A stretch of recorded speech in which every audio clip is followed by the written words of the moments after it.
Order, order.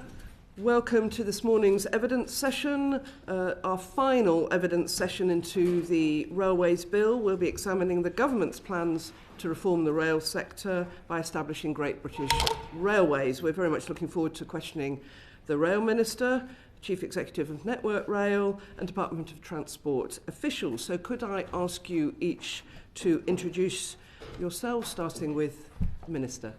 Good morning. My name is Peter, Lord Hendy of Richmond Hill. I am the Minister of State for Rail at the Department for Transport. And I'm Jeremy Westlake, Chief Executive of Network Rail. I'm Richard Goodman. I'm the Director General for Rail Reform in the Department for Transport and the Senior Responsible Officer for Great British Railways.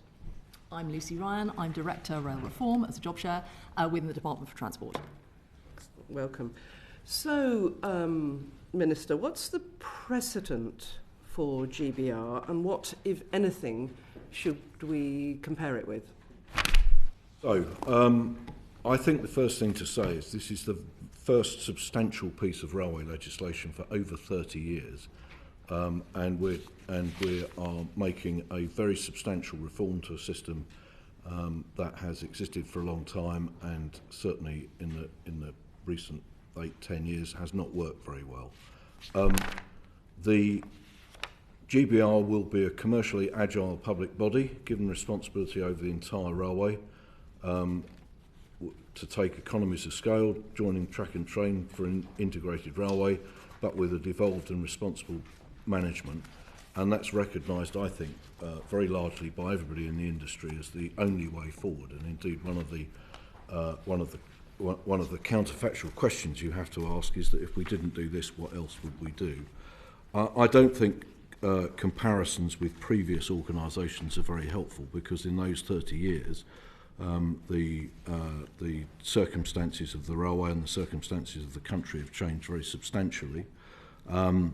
We have considerable performance and capacity problems that the railway and its customers are currently facing, and to have one body responsible for that, for the performance and operation of the railway, we believe is vital for its contribution to growth, jobs and homes for the future.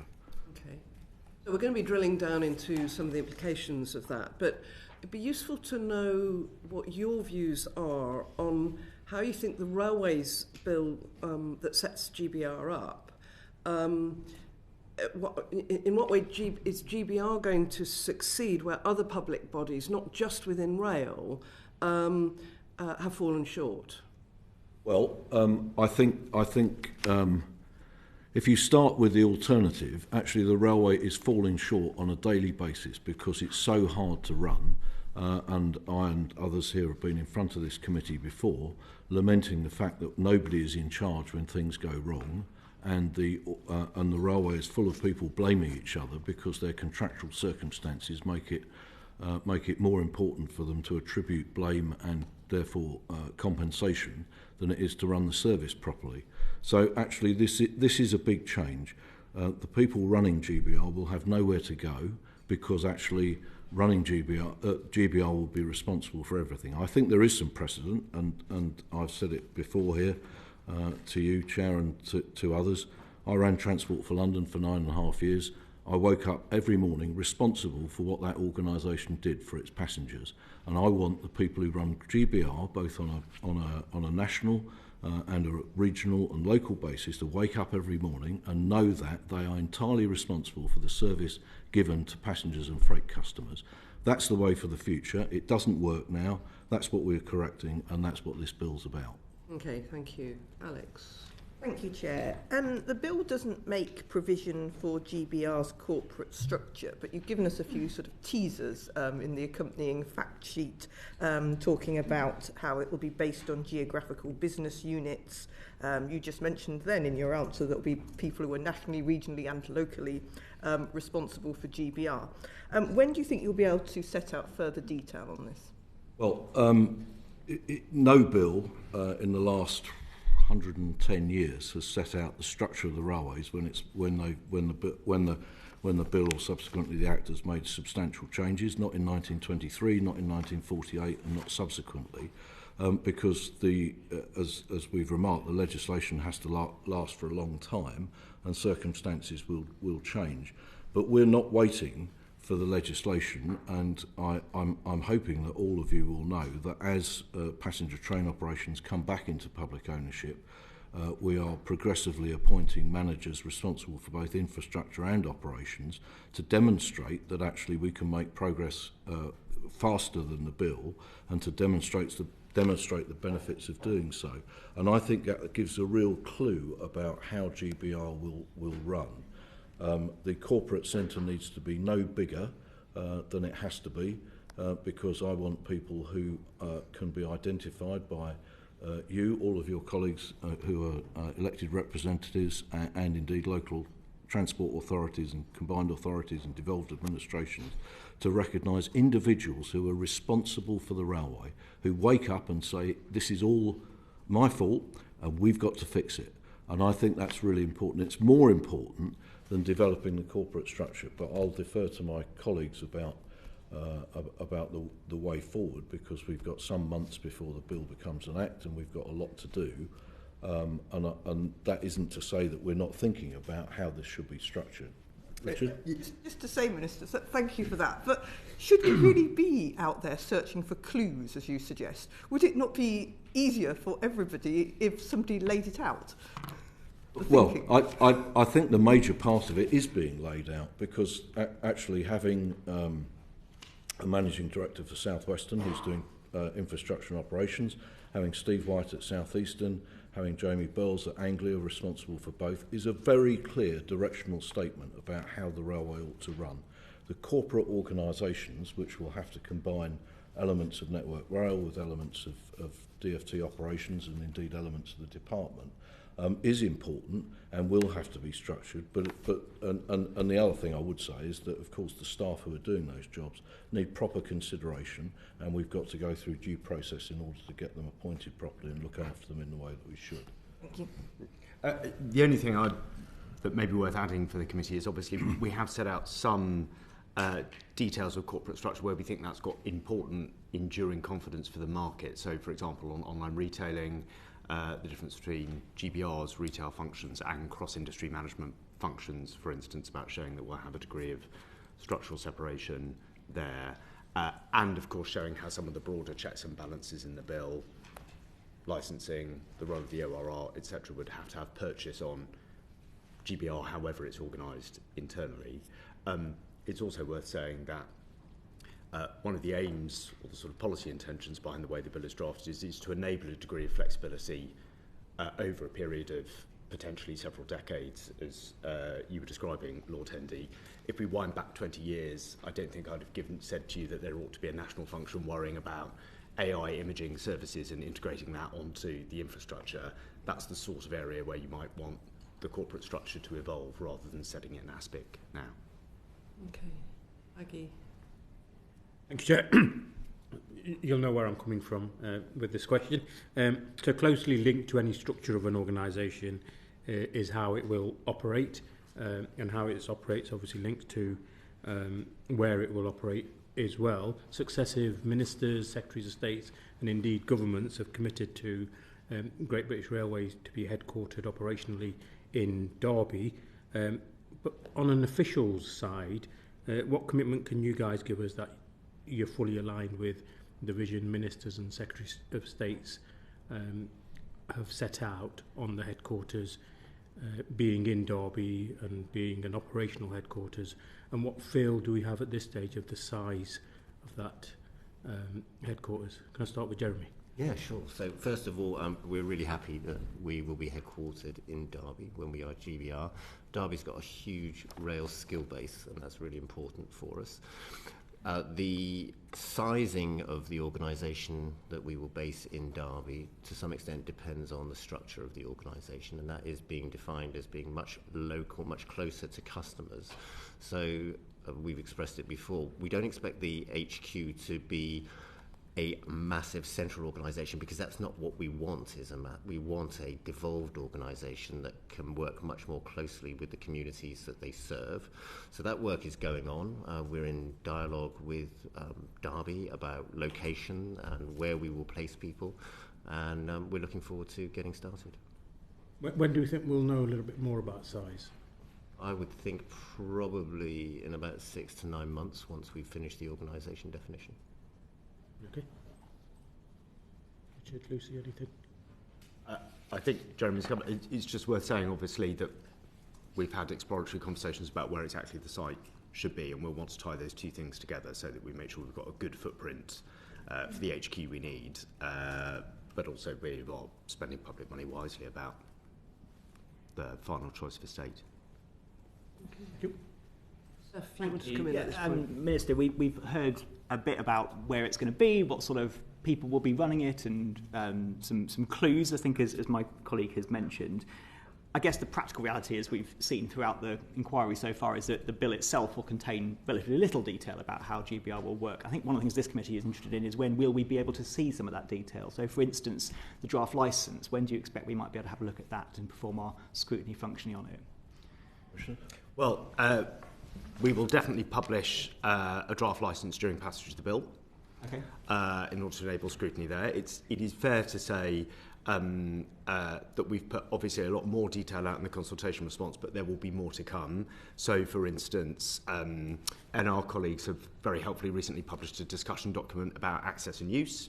We'd expect that over the course of the next 2 years to turn into a much fuller exploration of how access and use might work under GBR. Likewise, on the code of practice with online retail. At the centre of this is a balance we're aiming to strike between providing everybody involved in the system certainty, with also adequate space to be able to scrutinise those plans, engage with us on them, and then change them as a result of that feedback. And I think we have done that during the course of the consultation. I would expect us to do that again on the development of future documentation. So we're trying to ensure that over the next best part of 2 years, whilst we build GBR, we're bringing everybody together to look at the planks of how it's going to be constructed, rather than saying up front, here's one plan which is set in stone, we shan't move from it, which has the advantage of providing certainty, but has the big disadvantage from our perspective of then not bringing the wider industry and the public, passengers, and of course Parliament proper space to both consider what we're doing and then provide us feedback on those proposals. Can we just be clear on the parliamentary scrutiny of the licence? You said you'll be bringing it in or producing the draft licence during the passage of the bill. Do you mean in time for committee stage, which is going to start quite soon, or in time for report stage, third reading? We've not committed to a specific time frame yet. All the Lords then. Okay, Rebecca.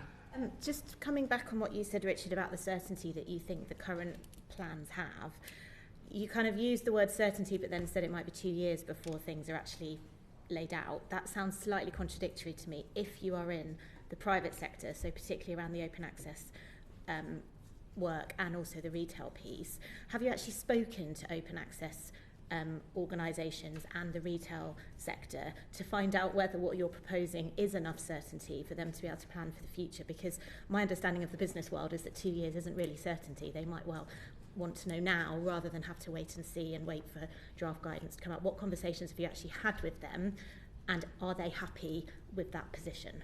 Well, I mean, you'll see from the evidence that you've had that there are different views from, example, third-party retailers. I have spoken to them. I had a roundtable with them. In fact, I spoke to them during the development of the bill as well as immediately after.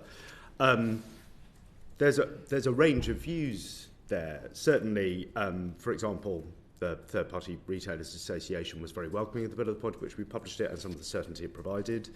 You would have seen some other individual organisations were looking for more. Fundamentally, we are not going to gainsay the views of Parliament over the course of the next year about what exactly the bill will put into statute, because we would expect that to evolve through committee stage and passage through both houses. We are keen to show that what the building blocks of GBR are in order to develop it to the next stage, but also being realistic that we're going to want the organisation to work in cycles. So, for example, on the funding process, we've got a 5-year infrastructure planning window. That, we feel, is a reasonable balance between providing certainty, as you say, which the private sector will quite legitimately expect of us, whilst realistically taking account of the fact that the world changes, the organisation will need to change, and that the funding and environment in which it operates changes as well. So let me add, so far as open access is concerned, look at the evidence, which is that people who desire to use open access to the railway are still making applications under the current system to the ORR, so there's no evidence that that has been, that the level of application has been diminished. So far as the freight sector goes, I've gone to great lengths to make sure, because we're so keen on developing railway freight, that we have had both I've had personally round tables with all the freight operators and individual discussions with the big ones, and indeed I've seen the shareholders of two of the companies in order to both understand what their concerns are and to reassure them about the future of freight on the railway. The evidence of that is manifested by the fact that GBRF are investing in 30 bi- or tri-mode locomotives, depending on your definition, which is a fairly substantial investment. And Freightliner have gone ahead with the demerger of the two parts of the business, and in neither case does it look as though the prospect of the bill becoming an act and what's in it have affected their commercial futures at all. Okay, we're now going to move on to governance and accountability. Ollie. Thank you, Chair. Clause 18 of the bill sets out various general duties of ministers, Great British Railways and the ORR. But in relation to that, who is going to be responsible for enforcing the various duties, given particularly the changes to the ORR's powers and role? And who will determine whether those duties have been met or are being met on an ongoing basis? Well, I mean, you're right to raise the a central part of the bill is the governance of GBR. We have to start from the basic premise that the public bodies will be following the law, and indeed the appointment of people to run public bodies, having been a chair of rather a big one, is about appointing people who one would assume politicians have the confidence to carry out the functions which the body is charged with by the law, in this case this Act.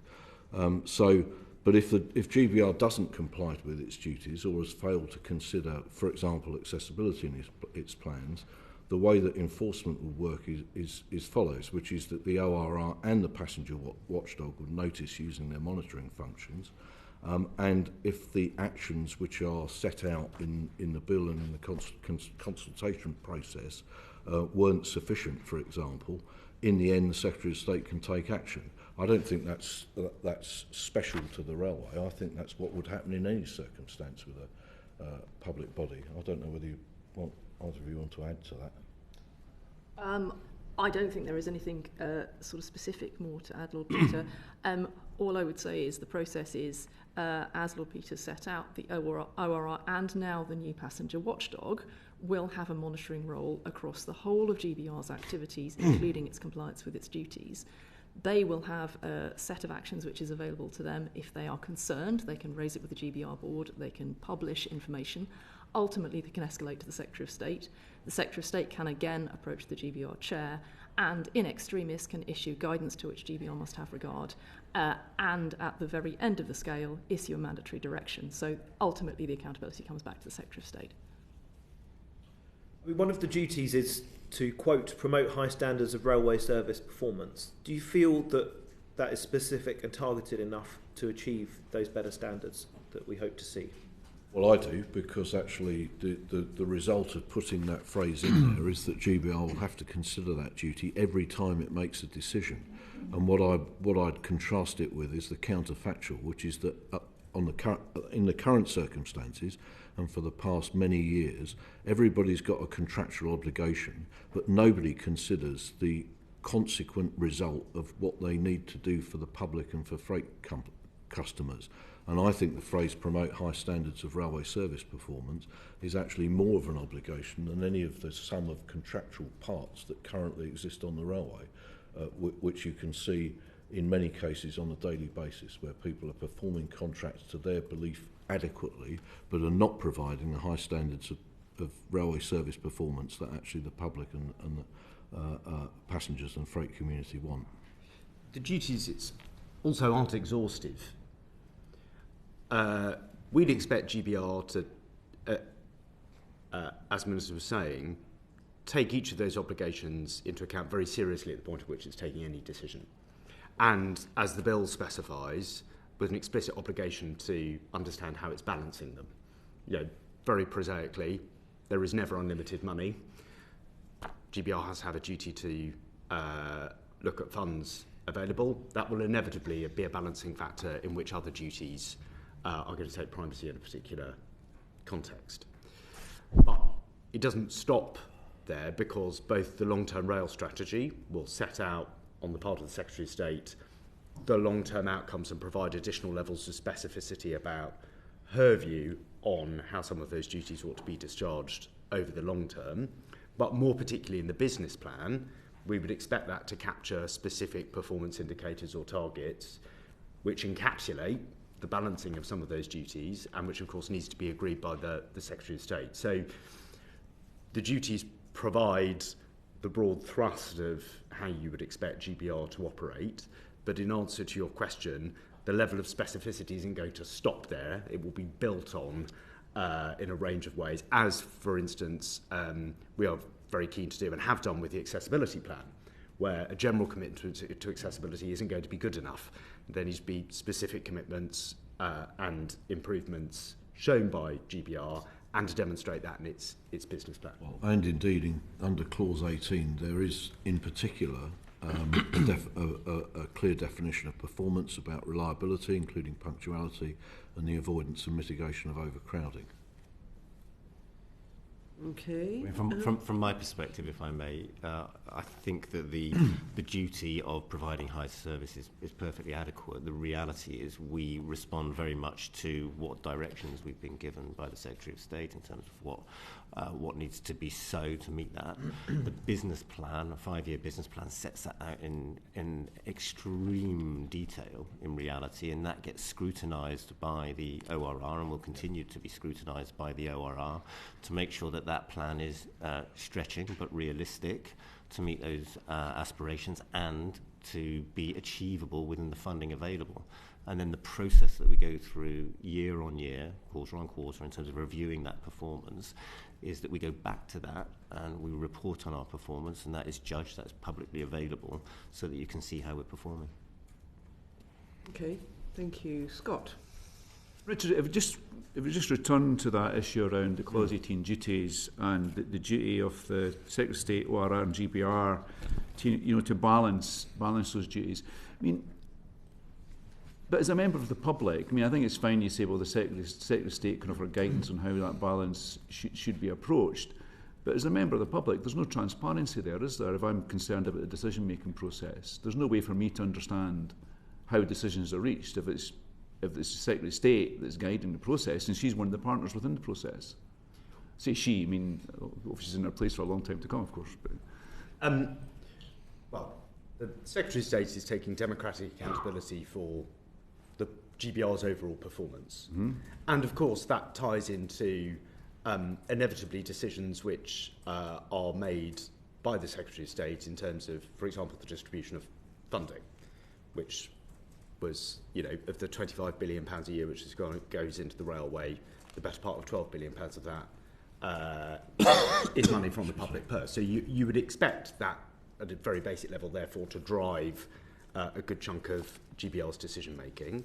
Of course, these functions and duties then set out the way in which, at a high level, GBR has to approach those decisions. But you make an extremely important point around the underlying level of transparency and standards which we have tried to put at the centre of this bill.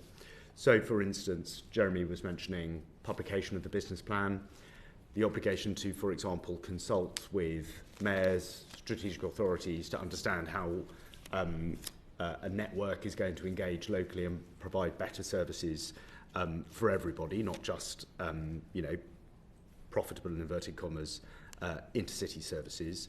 Likewise, one of the really important functions of the ORR under the future system will have a broader monitoring and transparency role than it currently has. So making sure there are strong windows into the performance of GBR. Of course, on some particular functions, for example, on online retail or in access and use, the ORR will have an appeals function, which really does have the ability to sort of take the long screwdriver into how's GBR reached a decision. And the passenger watchdog will be able to both take individual complaints, but also, again, compel information from GBR about saying, well, how have you got from A to B, and show me that the path from A to B has been sufficient, and to use the investigative powers of the ORR as well to reach enforcement action. So I'm sorry for a long answer, but what I'm really trying to drive at is the point around transparency is multiple. The thread of accountability is to the Secretary of State, but there are windows into both how GBR publishes and accounts for its own performance. It sets out how it's going to approach access and use, what services it's going to provide, how it's going to approach its core business. But we haven't stopped there. We've provided windows into GBR's way of operating and checks and balances on the decisions that it then takes as a result of those deliberations. Okay, so a question I was going to ask slightly later, but I'll ask it just now, is around, you know, these different actors, if they disagree about how the balance should be taking place, it sounds like the Secretary of State has the trump card and she can make the decision. Yes. Well, we have given the Secretary of State a power of direction. Okay. The policy intent which Lord Hendy and the Secretary of State have set out before is that should be used extremely sparingly. And one of the reasons that the business plan, for example, needs to be developed with mayors and with the Secretary of State and with due consultation is to reduce the likelihood of that power needing to be used. But it is an important safeguard there. You know, at root, the people we most want Great British Railways to worry about are the travelling public and freight customers. I mean, they're the people who we really want to be at the centre of decision making here.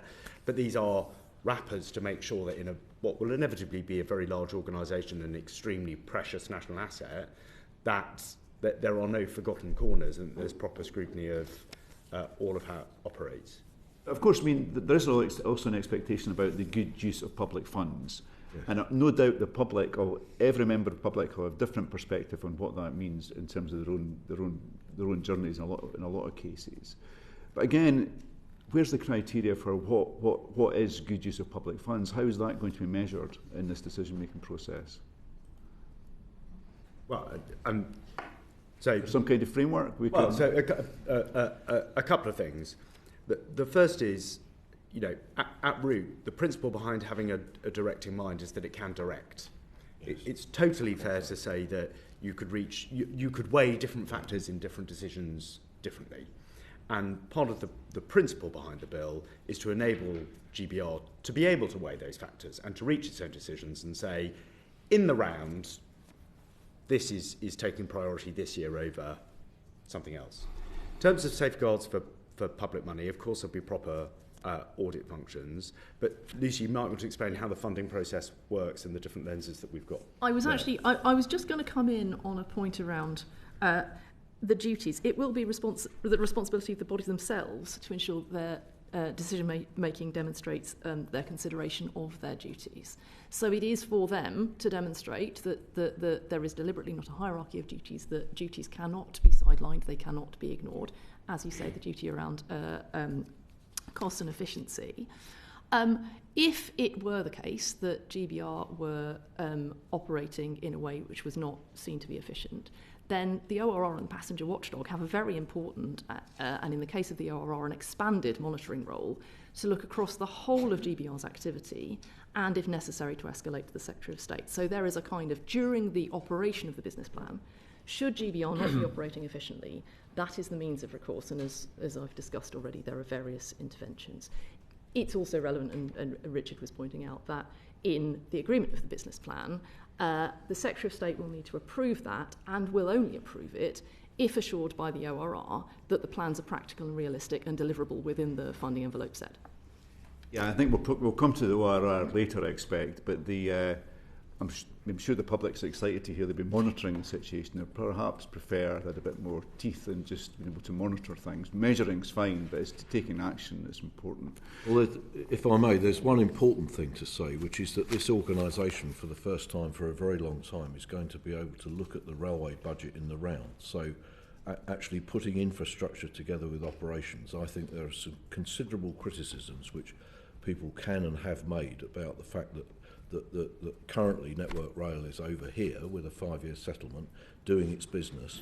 The passenger, the franchises or the operating contracts are over here, and actually there's a considerable mismatch. And I think one of the benefits of the proposition for GBR and its devolved the devolved nature of its management that we've described is that people can look at the costs of the railway, allocate them in the best way, and produce the best service as a consequence.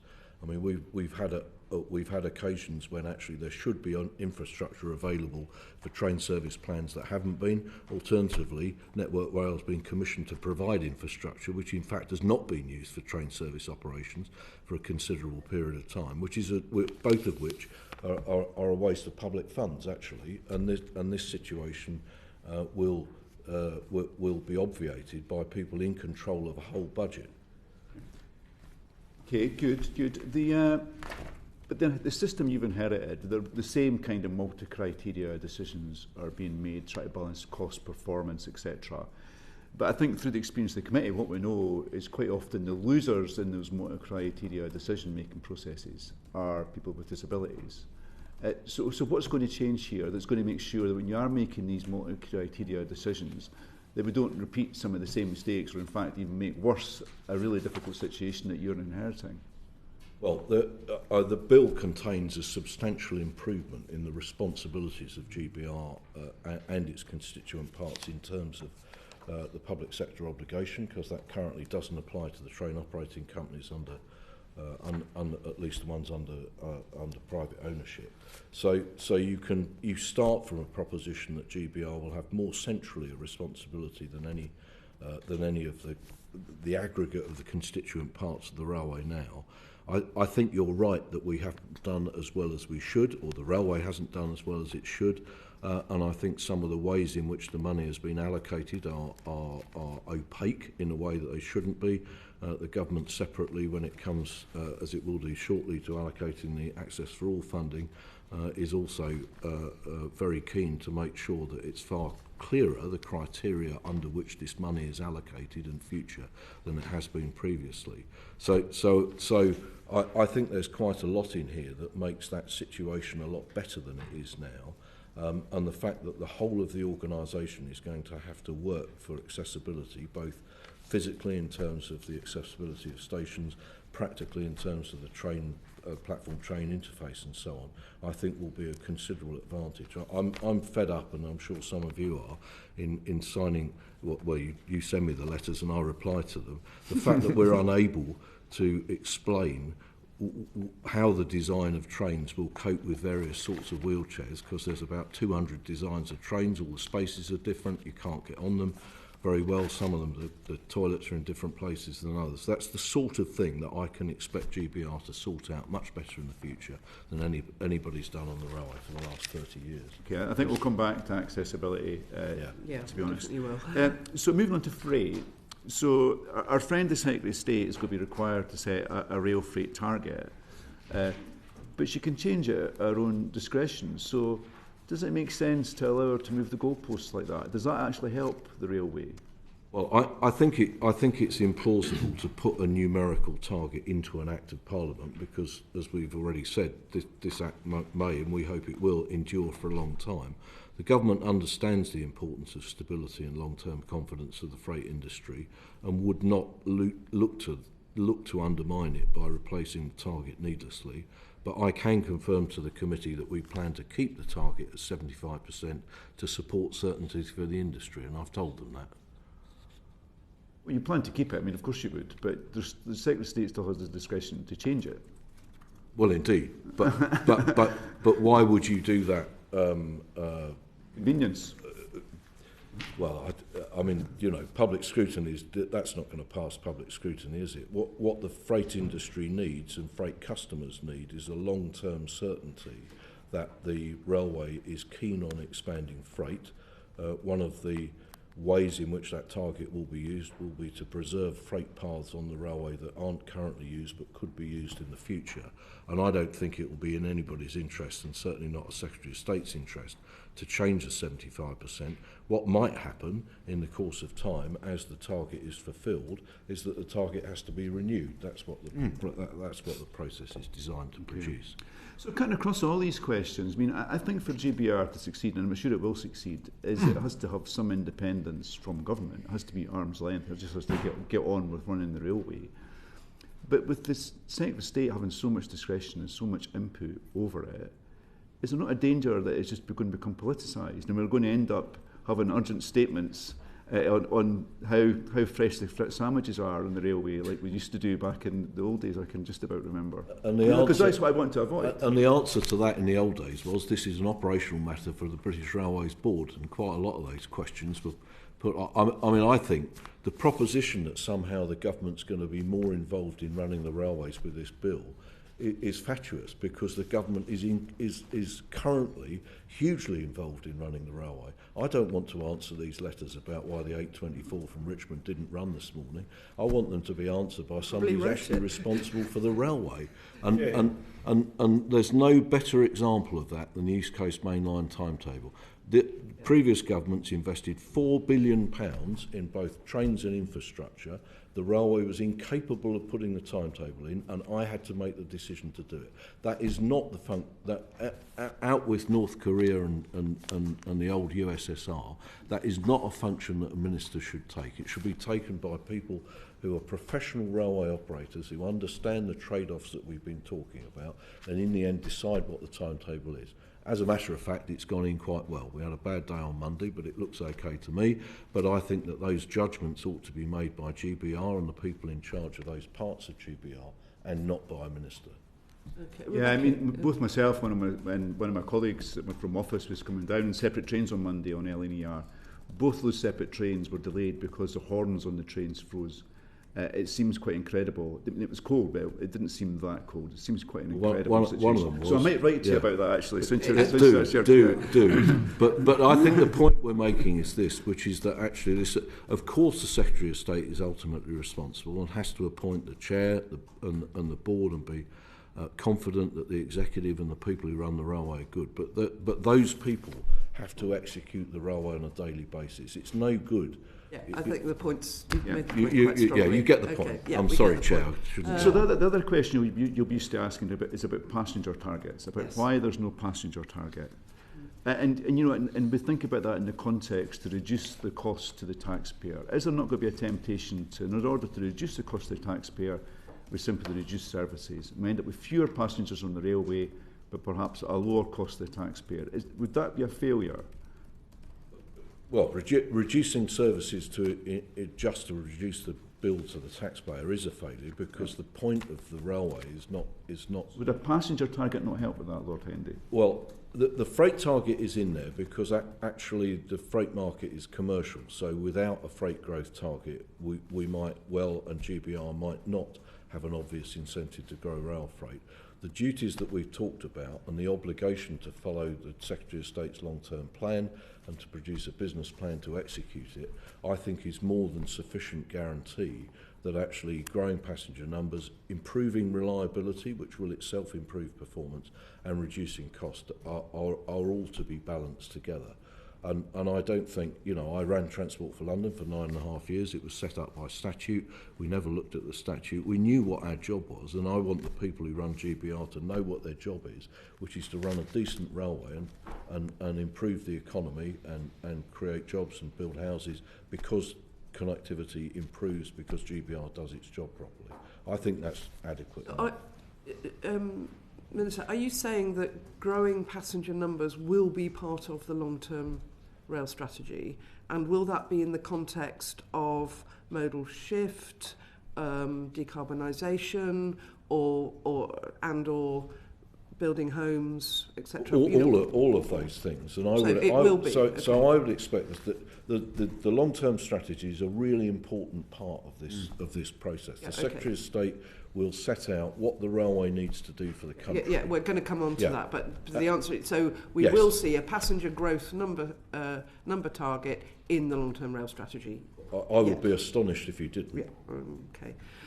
Rebecca, is there something you want to add? Well, it was just something you said, Minister, about the just touching back on the disability access. You highlighted the fact that there's about 200 different train designs, and that GBR is effectively going to stop any issues with the fact that a toilet might be in one location on one train and somewhere else on the other. Can you just help me understand how GBR is going to change that? Because it wasn't my understanding that the entire rail fleet is being replaced as a result of GBR. I'm assuming you'll use rolling stock for the rest of its life. So I just think if I was a disabled person or someone concerned about accessibility listening to that, I might think, oh great, every train's going to be identical and I'll know what. I'm assuming that's not what you mean by that. So what's the context there? Well, I think the committee will know that the government's already set out on a journey to have a long-term rolling stock and infrastructure strategy, which is precisely to stop the vast numbers of different trains bought as a consequence of the franchise process, which are not necessarily compatible and which do cause passengers real concern on a daily basis. Of course, that can't be done overnight, but there's a real opportunity here, because actually there's no reason why you should. There are some different types of rolling stock that are needed on the railway. Long distance trains are different from suburban trains, and they're probably different from ones serving cross-country needs and rural branch lines. But there is a real opportunity here over time to make the railway more consistent for the benefit of passengers. And we've got to start somewhere. You're absolutely right, it won't change overnight. Railway rolling stock lasts for 30, 35 years. But over time, we can make that as an improvement. Okay, thank you. Alex. Thank you, Chair. As you said, the bill requires the Secretary of State to set out a long-term rail strategy. And in the fact sheet that came along with the bill, it sets out 5 strategic objectives that the strategy would be expected to address over a 30-year period. The question is, why are those objectives and the time frame not in the bill? And I can kind of understand the answer is going to come back on the objectives because they will change. Yeah. But the time frame, why is that not in there? Because surely you could put in a time frame which would have to be looked at every so often. Well, I mean, as we said, the bill has to be an enduring piece of legislation. But more than that, actually, the long-term rail strategy has to accord with what the government of the day actually wants to achieve. Now, I think 30 years is a reasonable period because apart from anything else of the longevity of the life of the rolling stock and the infrastructure. But I don't see that there's any benefit in putting a precise timescale on the face of the bill. It must be obvious that a long-term strategy a long-term rail strategy has to balance what governments want to achieve successively, and also what the industry, the speed at which the industry can deliver it. I don't know, Richard? Rationale for, beyond what Lord Hendy said for maintaining some flexibility there is for the same reasons that we would maintain some flexibility over the objectives. It has taken us some time to get a better understanding of the post-COVID travel market and the true change in travelling patterns we've seen since 2019, which, had you said you must set in ASPIC in 2018 what you're doing for the next 30 years, would have created real challenges for us in making good investment choices. And back to the earlier questions around financial incentives and accountability, you can see how a conflict would brew there, where the long-term strategy didn't look credible in the context of the 5 or 10 year period that's in front of you. So the policy intention is to operate on 30 years, but we are assuming that the world is uncertain and things will happen, and so therefore there may need to be some flexibility to revisit that choice, which is not to say it's one that you would leap to quickly. I'm kind of struggling to see how it's a long-term strategy if it also has to be the same, it has to work with what the government of the day wants to achieve, because the government of the day changes quite frequently over a 30-year period. The Secretary of State appears to be kind of empowered to replace it at the drop of a hat. So one might imagine that every time there's a change of government, they go back and revisit it. So how is that a long-term strategy? Well, I mean, currently there is no long-term strategy at all, and some of the detailed or the individual infrastructure projects which Network Rail are pursuing have not been connected with a overall wider vision about economic growth and jobs and housing. They've been specific things, and we shouldn't go into it today, but I think there's some very good examples in the past 10 years or so of that. You can't obviously fetter the discretion of a future government, but if the long-term strategy seeks to address some broad objectives about economic growth and jobs and housing, which you would assume future governments would want to do, but they might want to execute it differently on a regional or local or city basis, then actually at least it provides a broad framework that the industry can plan for. And I would expect the GBR business plans to be much better as a consequence of the long-term strategy than some of the business plans that you've seen from Network Rail in the last 10, 15 years, because they haven't been connected to a wider view about what the railway should do. Should there perhaps be some kind of test that the Secretary of State needs to meet in order to revise that long-term strategy? Well, the Secretary of State's got to consult the passenger watchdog, obviously, because passengers are important in this process and the end consequence of it. But I think that I can't see how you can fetter the discretion of future Secretaries of State. What I'd expect is that this process would manifestly be better than anything that we've had for a very long time, and that future Secretaries of State coming into office would say, look, thank goodness I've got a long-term rail strategy, let me inspect it to see whether it suits the government's current objectives, and if it doesn't, what do I need to do to think about modifying it? That would be more reasonable, and you wouldn't rewrite the whole thing. Okay, Ollie. So could you just probe a little bit further on this whole business about not defining a timescale for the long-term strategy?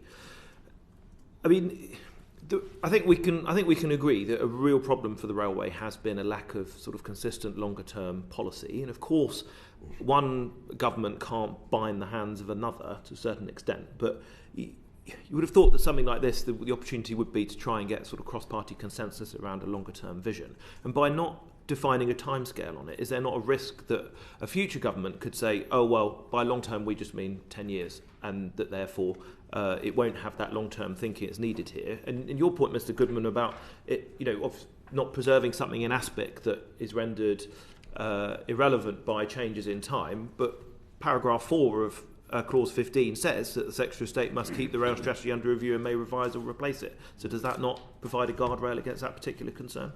Well, I mean, I don't think we would want to set up a tension between two clauses, which says on the one hand you need to review and change it, and on the other hand you mustn't.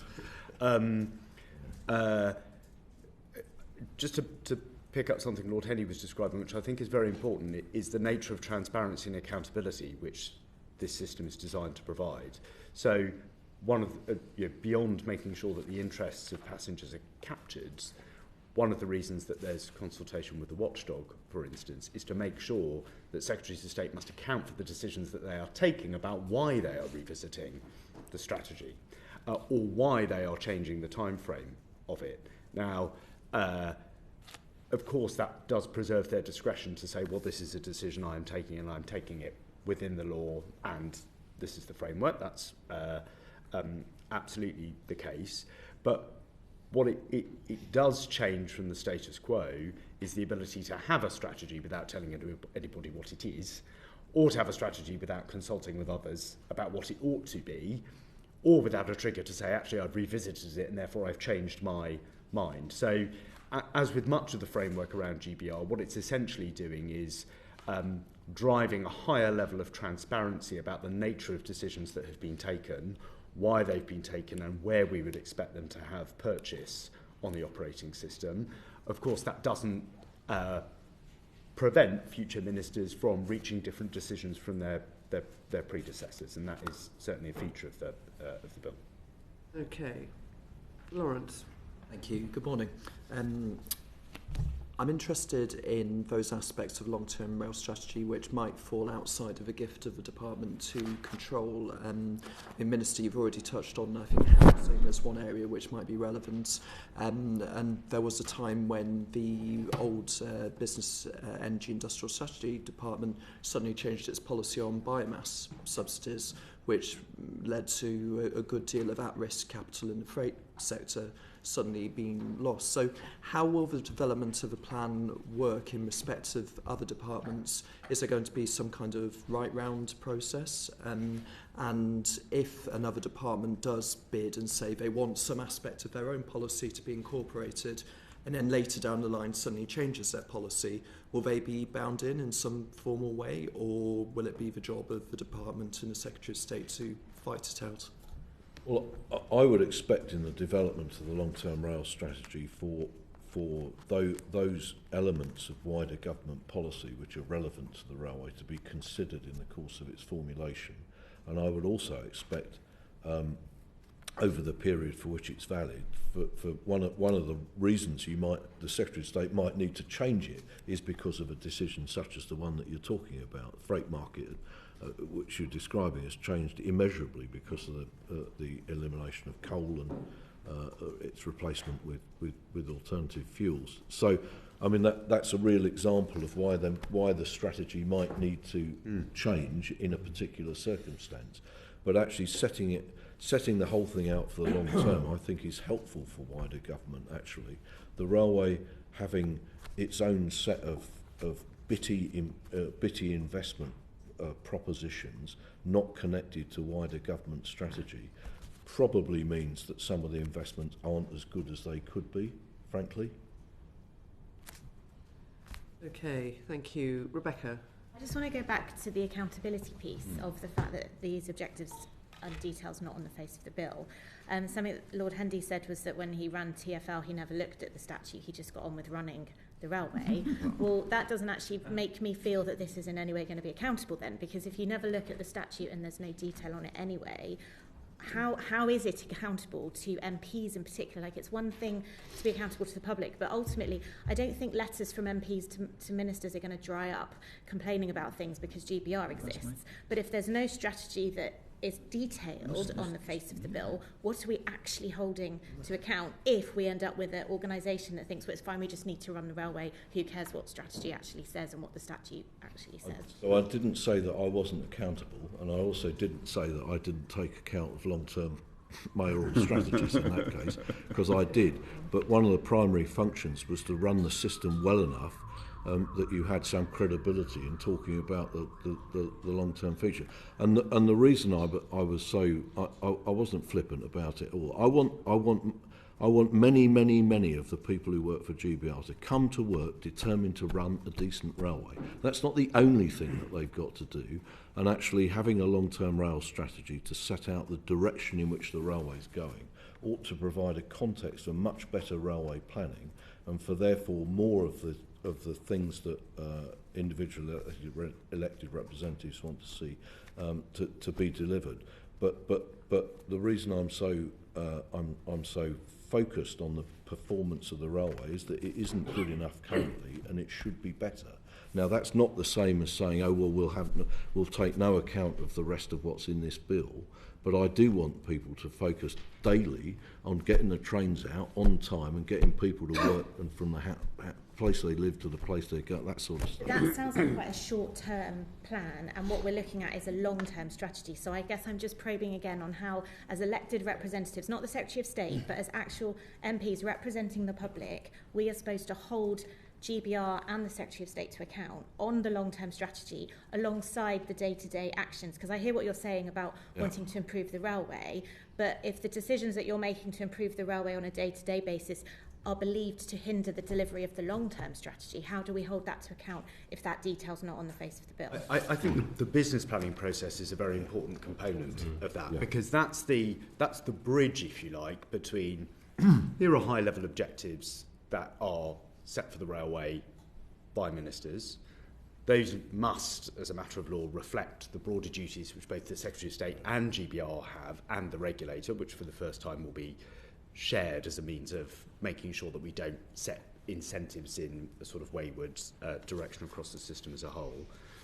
That business plan, to begin with at least, will operate essentially on 2 cycles, which is there's the 5-year funding settlement, drawing on many of the principles which Jeremy's team obviously work through at the moment in terms of control periods, back to this question around enough certainty around the investment pipeline whilst ensuring that is credible over the course of that period, with annual business planning around, well, what are the services that are going to be provided, what sort of level of financial subsidy or not may the government be providing, on which GBR has to consult with mayors amongst others, and will enable both the information and the process to enable scrutiny of its decisions. So the bill isn't the end of that process. It essentially creates the mechanism for it to happen and the obligation that it must happen, and therefore to create the space about saying,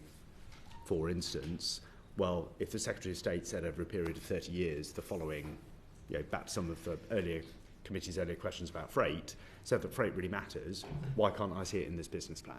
Where's the obligation for it? How's it delivering? So there's no vacuum post-royal assent that says, right, now go off, get on with it. That's designed to crystallise those choices and make sure they are transparent and can be scrutinised. And I think, in fact, that if there were no long-term rail strategy, you couldn't ask questions about how it was being delivered through the business plan. That is one of the problems at the moment, and the existence of it in the future will enable elected representatives to question whether or not the business plan and the execution of it on a daily basis are consistent with the long-term railway strategy, and I think that's an important thing to do. I'm just very conscious of the fact that we're almost an hour in and we've got to cover quite a lot. Over to Scott on the licence. I'll try to get through these questions Cheers. quite quickly, if and that's okay. Answers could be brief, please. So I want to return to the Secretary of State accumulating all these powers. So currently the ORR is the licensing authority, and that duty is going to pass to the Secretary of State now. Why? So the government's committed to reshaping the state, ensuring that those who are democratically accountable set the direction of travel and reducing the number of strategic decisions taken by regulators. That's the reason. But there's an issue there, though, isn't there? Because the public probably want independent regulation of the licence rather than it being undertaken by a politician. Well, we want a regulator who offers reassurance and validation by acting as an expert advisor to the Secretary of State, not something which is burdensome and bureaucratic, and one where GBR can't act flexibly. And I think a wider point is that we must have GBR facing the passengers and freight customers and not feeling that their primary accountability is to a regulator. And so I think this change has been described as, it was a completely question, maybe you can answer. I think this change has been described as streamlining. So is anything being lost in this streamlining? Sorry, Lucy. So, first, just on that point, it's really important, and I think there may have been a little bit of confusion in earlier discussions of this committee, that the ORR will continue to enforce against the licence.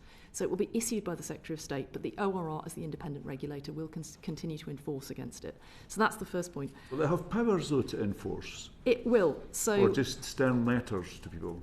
It will be able to make requirements of GBR which are mandatory upon it. Okay. So it will be able to enforce fully. On your point on streamlining, one thing that we want to do in creating this new system is to create a system which is clearer on where the accountability sit and reduces duplication. And so that's one of the reasons for thinking about a more streamlined licence. Now, the licence will be subject to consultation, so all of this is for members of the public and parliamentarians to make representations. We'd expect the licence to contain things like requirements around industry processes, information requirements, and minimum consumer standards, which the passenger watchdog will have a role in setting. So that's kind of broadly where we think the licence will be. There will be some things. There's, for instance, at the moment, there is something in the licence, provision of the licence, about how Network Rail should be structured in the current Network Rail licence, where our view is that the corporate structure should be a discussion between DFT and GBR. But this is all up for consultation during the course of this year. So that sounds like quite a good role for ORR in that process. Then should that enforcement duty then not be extended to the business plan? Because I think that's one of the other tensions, isn't it? There's a feeling that ORR can monitor and measure things, but in terms of, you know, best service to the public, is it not better that ORR has a bit more teeth? Well, I think we keep returning to this point. I know. I'm sorry. Well, so there's there is a distinction in the bill and in the policy plan between a licence, which is obviously a licence to operate, but is essentially a floor against which GBR must discharge a particular duty or face enforcement action, versus, as you were describing earlier, what incentives do you want to put onto the organisation and what targets which will drive its future performance.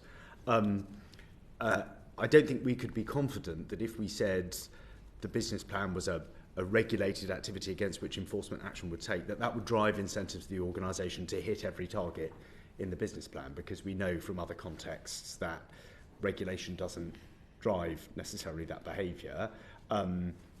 Lord Hendy set out the government's position as well about how that can drive perverse incentives in the system because you hit the target and miss the point. So there will need to be, as in all organisations, I think the trade-off. The state is the best person to enforce the business plan then. A politician, surely an independent regulator is better placed and perhaps more trusted by the public. I think the Secretary of State is fantastic, by the way. I'm the chairman of our fan club. But is the ORR not a better place? Is it more trusted by the public? She is providing the money. I think that's quite an important point, actually. Yeah. The Secretary of State and the government are funding this plan. So there is a principal responsibility on them to make sure that the plan is executed.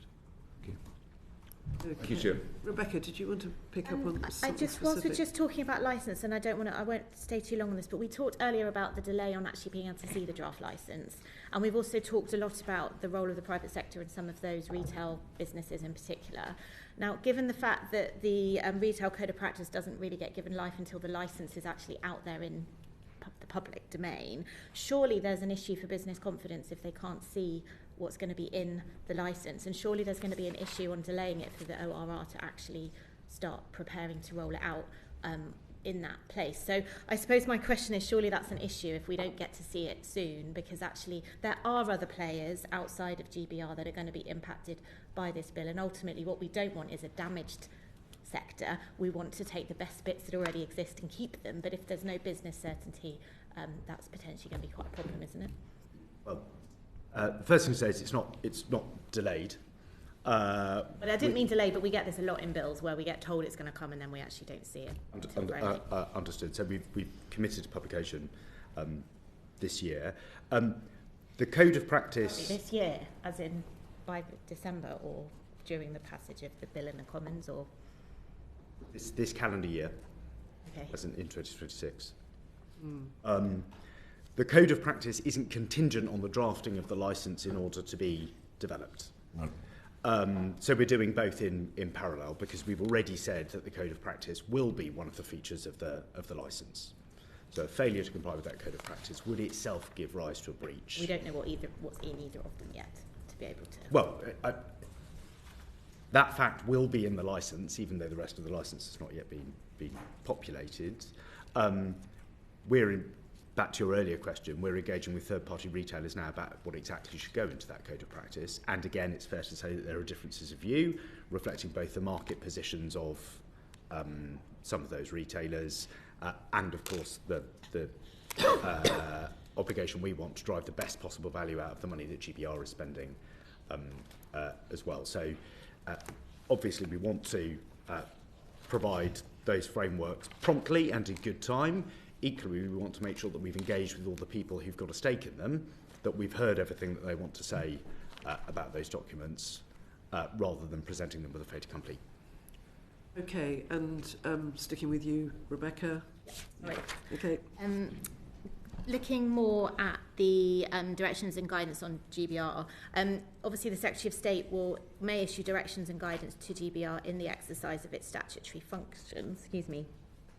Could these provisions not fatally undermine the concept of a railway run without daily micromanagement from Whitehall? Well, guidance is non-binding, but it's not the intention of the bill for the Secretary of State to be writing daily instructions and guidance, because that would be entirely at odds with the principle of having somebody, having a body directly responsible for the railway. So it's a common power. It's not exclusive to this bill. And indeed, there's a power in the Infrastructure Act 2015 for the Secretary of State to direct national highways. She doesn't do that very often. Correct. I don't know whether she's ever done it at all. You have to have it there simply because the Secretary of State, in the end, is responsible and does provide the money. But this is not a means by which the Secretary of State runs the railway on a daily basis. Otherwise, the construction of GBR would be a waste of time. In fact, I think it's going to be done a lot more sparingly than ministerial intervention in the railway is now, actually. So you're fairly confident that the Secretary of State won't end up running it by decree, that separation I'm very exists? confident, and I'm very confident also because I think setting up a competent professional organisation that has a business plan to discharge the obligations in the long-term strategy is the way of ensuring that the Secretary of State doesn't need to wake up every morning and think about what directions and guidance that she needs to instruct the railway to do on a daily basis. That would be a disaster, and well before then all of the intervention processes, some of which we've already described, and indeed she ought to be contemplating in those circumstances whether or not she has confidence in the chair, the board and the chief executive. And just finally on this, in terms of the agility of the organisation, that's one of the things you said at the very beginning of your remarks. And also thinking about how Parliament works, ultimately if there is an issue with GBR, my understanding is it's the Secretary of State that will have to come before Parliament and talk about that. How's that relationship gonna work, and how understandable is that going to be to the public? Because at the end of the day, I completely hear the aspirations for this bill creating a, knock them out of the park railway system. But if that doesn't begin to happen, and it's the Secretary of State that has to come and defend, from a public perception and perspective, who's actually going to take responsibility when it comes to the public? And is that not going to have an impact on that relationship between the Secretary of State and GBR? So that's why the railway has to be devolved, and indeed I'm hoping all of you will know, but as we appoint people who are in charge of both the infrastructure and the operations, one of the things I've said to them, I haven't written to them, I've just said to them is I expect them to have met every elected representative in the area of their operation in the first 6 months. And that's why your chair and several other people have met Lawrence Bowman, who runs South Western, because I told him to do it. Now, he wants to do it anyway, but it's that relationship which is important. If the train service is no good at Fulwell, I want the MP for Fulwell to be on his back until it's any use. It's no use the Secretary of State coming and trying to account for the train service at a particular station in southwest London. He's got to do it, and that's the relationship that you would want to see. Obviously, not all that interaction might not be successful. There might be bigger issues that create poor service in a larger part of the railway. We hope not, but there might be, in which case whoever's in my position, the Secretary of State, might have to get involved. But that is, you have to have a devolved railway, otherwise it'll look like the old British Railways did, with a massive headquarters. Just on that, I'm really sorry, but what you've just described sounds incredibly like what we already have, in terms of it's just that they're franchised rather than devolved from GBR. So, if a railway line at Fulwell, for example, before it got bought into public, was not delivering, ultimately, surely it would still have been the Secretary of State that was expected to come back and then say that they'd knocked some heads together. How is what you're proposing going to be better than what we already have? You haven't had it for 30 years because it's been very easy for whoever you meet on the railway to blame other parts of it for not providing... Is the Secretary of State not just going to do the same thing and blame these devolved people? I just don't understand how the devolved people are somehow going to be different to a franchise in terms of that accountability. I think that the whole purpose of this is to actually is to get into a position where the management has nowhere to go apart from accounting for its own performance and making it better. And you haven't had that for 30 years because actually if any of you meet the operator of your railway in the current circumstances, apart from the ones that we've already put together, it's very, unless you get Network Rail there as well, and unless they've rehearsed their position very well, they can too easily blame each other for something not happening. Okay, and specific and measurable targets would be another key element of that. Indeed. But I do want to move on. Thank you, Rebecca. Lawrence. Thank you, Chair. Moving on to funding, I think the fact sheet and the bill provides a good level of detail about infrastructure funding, but I'm interested in understanding more about passenger funding.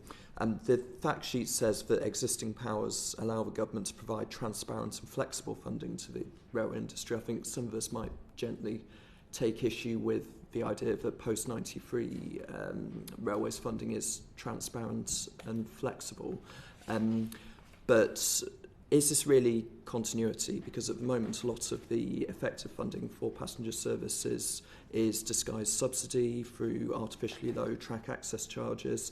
That won't be a factor under GBR. So what does passenger funding actually look like? Are we talking about direct grants to train operators? And can we expect to see that go up because track access charges will no longer be applied to GBR services? So the bill allows in the future a longer funding process for passenger services, but from where we are now, both because of the what the railway needs to do to make itself better in the funding circumstances it's currently in, and also because of the effects of the economic cycle on fares income and so on, it's actually quite difficult to contemplate moving to a 5-year settlement now. But the bill enables that to happen in future. Richard, Lucy, do you want to add more to that? I would agree. The challenge we've got at the moment is that farebox income is hard to predict over a long period of time, and therefore the bill doesn't initially widen the funding approach that we're using for infrastructure over 5 years to include passenger services. That's why it continues to be funded through the spending review for the time being. But it is true that we're looking to GBR to join up budgets where they can, as far as possible, in any case, recognising that the funding sources will be different. So, for instance, around engineering works, what we want to do is for closer working between track and train under one organisation to allow those to be planned and carried out in a more sensible way that works better for passengers than the timetable, because you're actually looking at taking two sources of income and thinking about how you use them as a single budget. But just to confirm, to go back to the last point in the question, on paper, should we expect to see the amount of subsidy going into infrastructure on paper fall because of the absence of track access charges, and the subsidy going to passenger operations rise?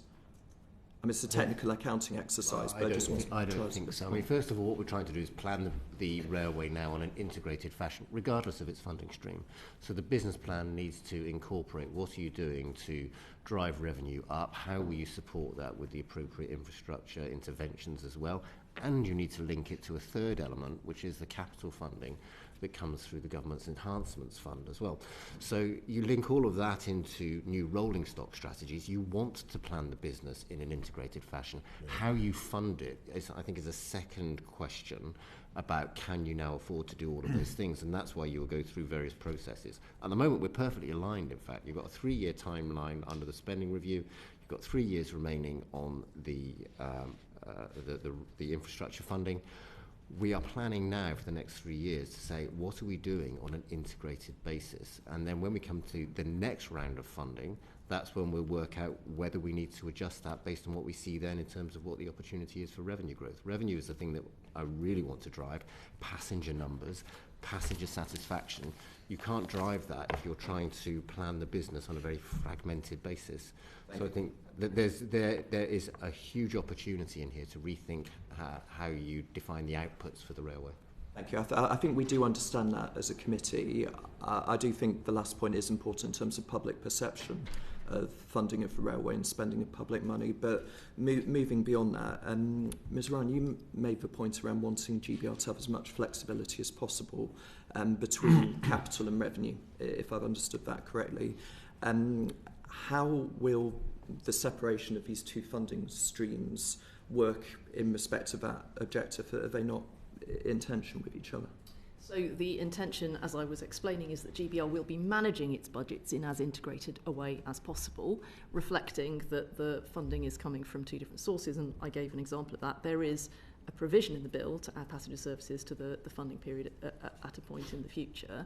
But I think it's really important, and Jeremy has described, that GBR is actively thinking about how it manages its budgets across the full suite of what is available to it within those constraints. And the constraints are there for sensible reasons, as we've talked about, but it will be for GBR to think about actually the source of the money being one thing, but actually thinking about kind of how it best deploys its resources to meet the objectives that it's got. So within that first funding period, before any later changes might be made, if GBR does have a very good infrastructure, a very efficient infrastructure programme, has an underspend, would it be able to redirect some of that funding to a different item which might fall under passenger operations? Under the current framework, no, you can't repurpose money between those two lines. The driver behind that is that we want to make sure, back to transparency, it's really clear about the balance of funding between operational costs and what's going into future infrastructure and investment. That's obviously important as GBR develops what its future access and charging regime might be, in order to make sure that that's transparent as well for the private sector. What Lucy's describing is the ability to say that, notwithstanding whether I've got 100 quid in one bucket and 50 quid in another bucket, I can still say that the thing I care most about across both of those is the following improvement, and make my own apportionment choice, which may involve 10% of the operations budget and 30% of the infrastructure budget, but I can bring those two things together. Under the current framework, it's fair to say that that is comparatively constrained, partially because of the way that the regulatory setup works, but also because of some of the accounting principles there. So the aim here is to enable the railway to be managed as a whole, but with transparency around what the funding sources are and how those are distributed to the challenges that the organisation is trying to meet. Finally, I wanted to ask about British Transport Police funding. At the moment, the Transport Police are funded by many police service agreements. I'm not asking so much about the current 3-year period, but once GBR is fully established, is that system expected to continue, or is it going to be consolidated into one PSA, or are we looking at a different funding model? Well, the consequence of GBR will be that there, as you say, there won't be many. There might be funding agreements related to individual parts of the railway, but GBR will be the majority funder of it. I mean, at the moment we're continuing to. In fact, we're about to appoint a new chair of the authority, for example. There are benefits in the authority being independent, and I think the most important thing currently is to make sure that the BTP is properly funded, and that its objectives and what it does through the Chief Constable are compatible with and support the operation of the railway. That's much more important than at this point contemplating some massive change in the organisation. But you're right that the funding will be principally in future very largely GBR based and TfL based. There's a few other bits of funding, but they're not particularly material. Thank you. Thank you. Just turning to the passenger watchdog, what difference will passengers notice between the new passenger watchdog and what they currently experience with Transport Focus? So it will be stronger, it will have additional power and resources. For example, the watchdog will be a statutory advisor, and we're transferring sponsorship of the rail ombudsman to it, and it will unify the current fragmented and complex consumer landscape by bringing all of the functions, including those consumer functions in the ORR, into one body, giving it better intelligence, and therefore it will be in a much better position to understand and pursue with GBR passenger experience. Okay, thank you. Baggy. Thank you, Chair. So the bill makes provision for the passenger watchdog to set standards on behalf of passengers. Can someone confirm that these standards will be enforceable as a licence condition? They will. They will. Brilliant. Okay. So it also specifies that these can include standards on accessibility, complaints, information and compensation. Is this a exhaustive list? And do we expect the watchdog to set standards in other areas as well? I expect it to be grown up and sensible, and to contemplate the complete passenger experience and have a view on all of it. So it's not a comprehensive list. They're indications or examples, really. Brilliant. Okay, thank you, Rebecca. Just on a really specific point, at the moment, obviously, we've got the delay repay system in place. So if a particular train company is not delivering its passengers to where they need to be at the right time, they have to get money back. Certainly benefited in the past from that myself, getting home to where I live. How is the incentive? What are you going to do around incentives to improve performance? Because again, goes back to that marking your own homework piece. And ultimately, delay repay is government money that is being redirected back to the public. What sort of mechanisms are you going to use to A, highlight performance, but B, ensure that passengers are actually not worse off as a result of this bill? So delay repay is the element which compensates people, as you remark, for things that for less than perfect experiences. But I think a lot of what we talked about earlier, the primary objective of one of the principal objectives of GBR is to improve the performance of the railway. It's not just about delay repay, and indeed I would say that you need a strong passenger watchdog, because they need to have a wide variety of views about the whole experience, including some things that people find really difficult about passenger experience and stuff like that. But actually we're looking for the performance of the railway as a result of it being unified to be a principal objective of GBR. It's not driven by the amount of delay repay you pay out. It should be driven by a whole, as the Chair remarked, it should be driven by performance metrics. It should be in its business plan. It should be the ethos by which the Chief Executive wakes up every morning, and the people who are responsible on a more local basis for delivering the railway.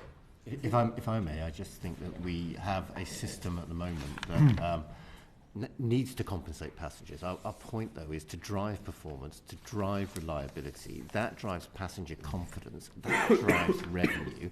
That drives down net subsidy. Those are the aspirations we have for GBR. That's its focus, is to improve performance, because that will actually improve both service and it will improve value for the taxpayer. Okay, you haven't actually answered my question. So my question was, what are you going to do to incentivise performance along the lines of that? It's great to have that ambition, I hear that, and that's laudable. However, you have to go from A to B, and in the process of getting from A to B, from where we're at now to this utopia of perfect performance, what's going to happen for passenger compensation, and what's the incentive going to be on GBR itself to make sure that increases? Is delay repay staying, or is it going when this sets up? So I think it's you who are connecting delay repay with incentives. Delay repay will stay, because delay repay is the compensation for when things go wrong.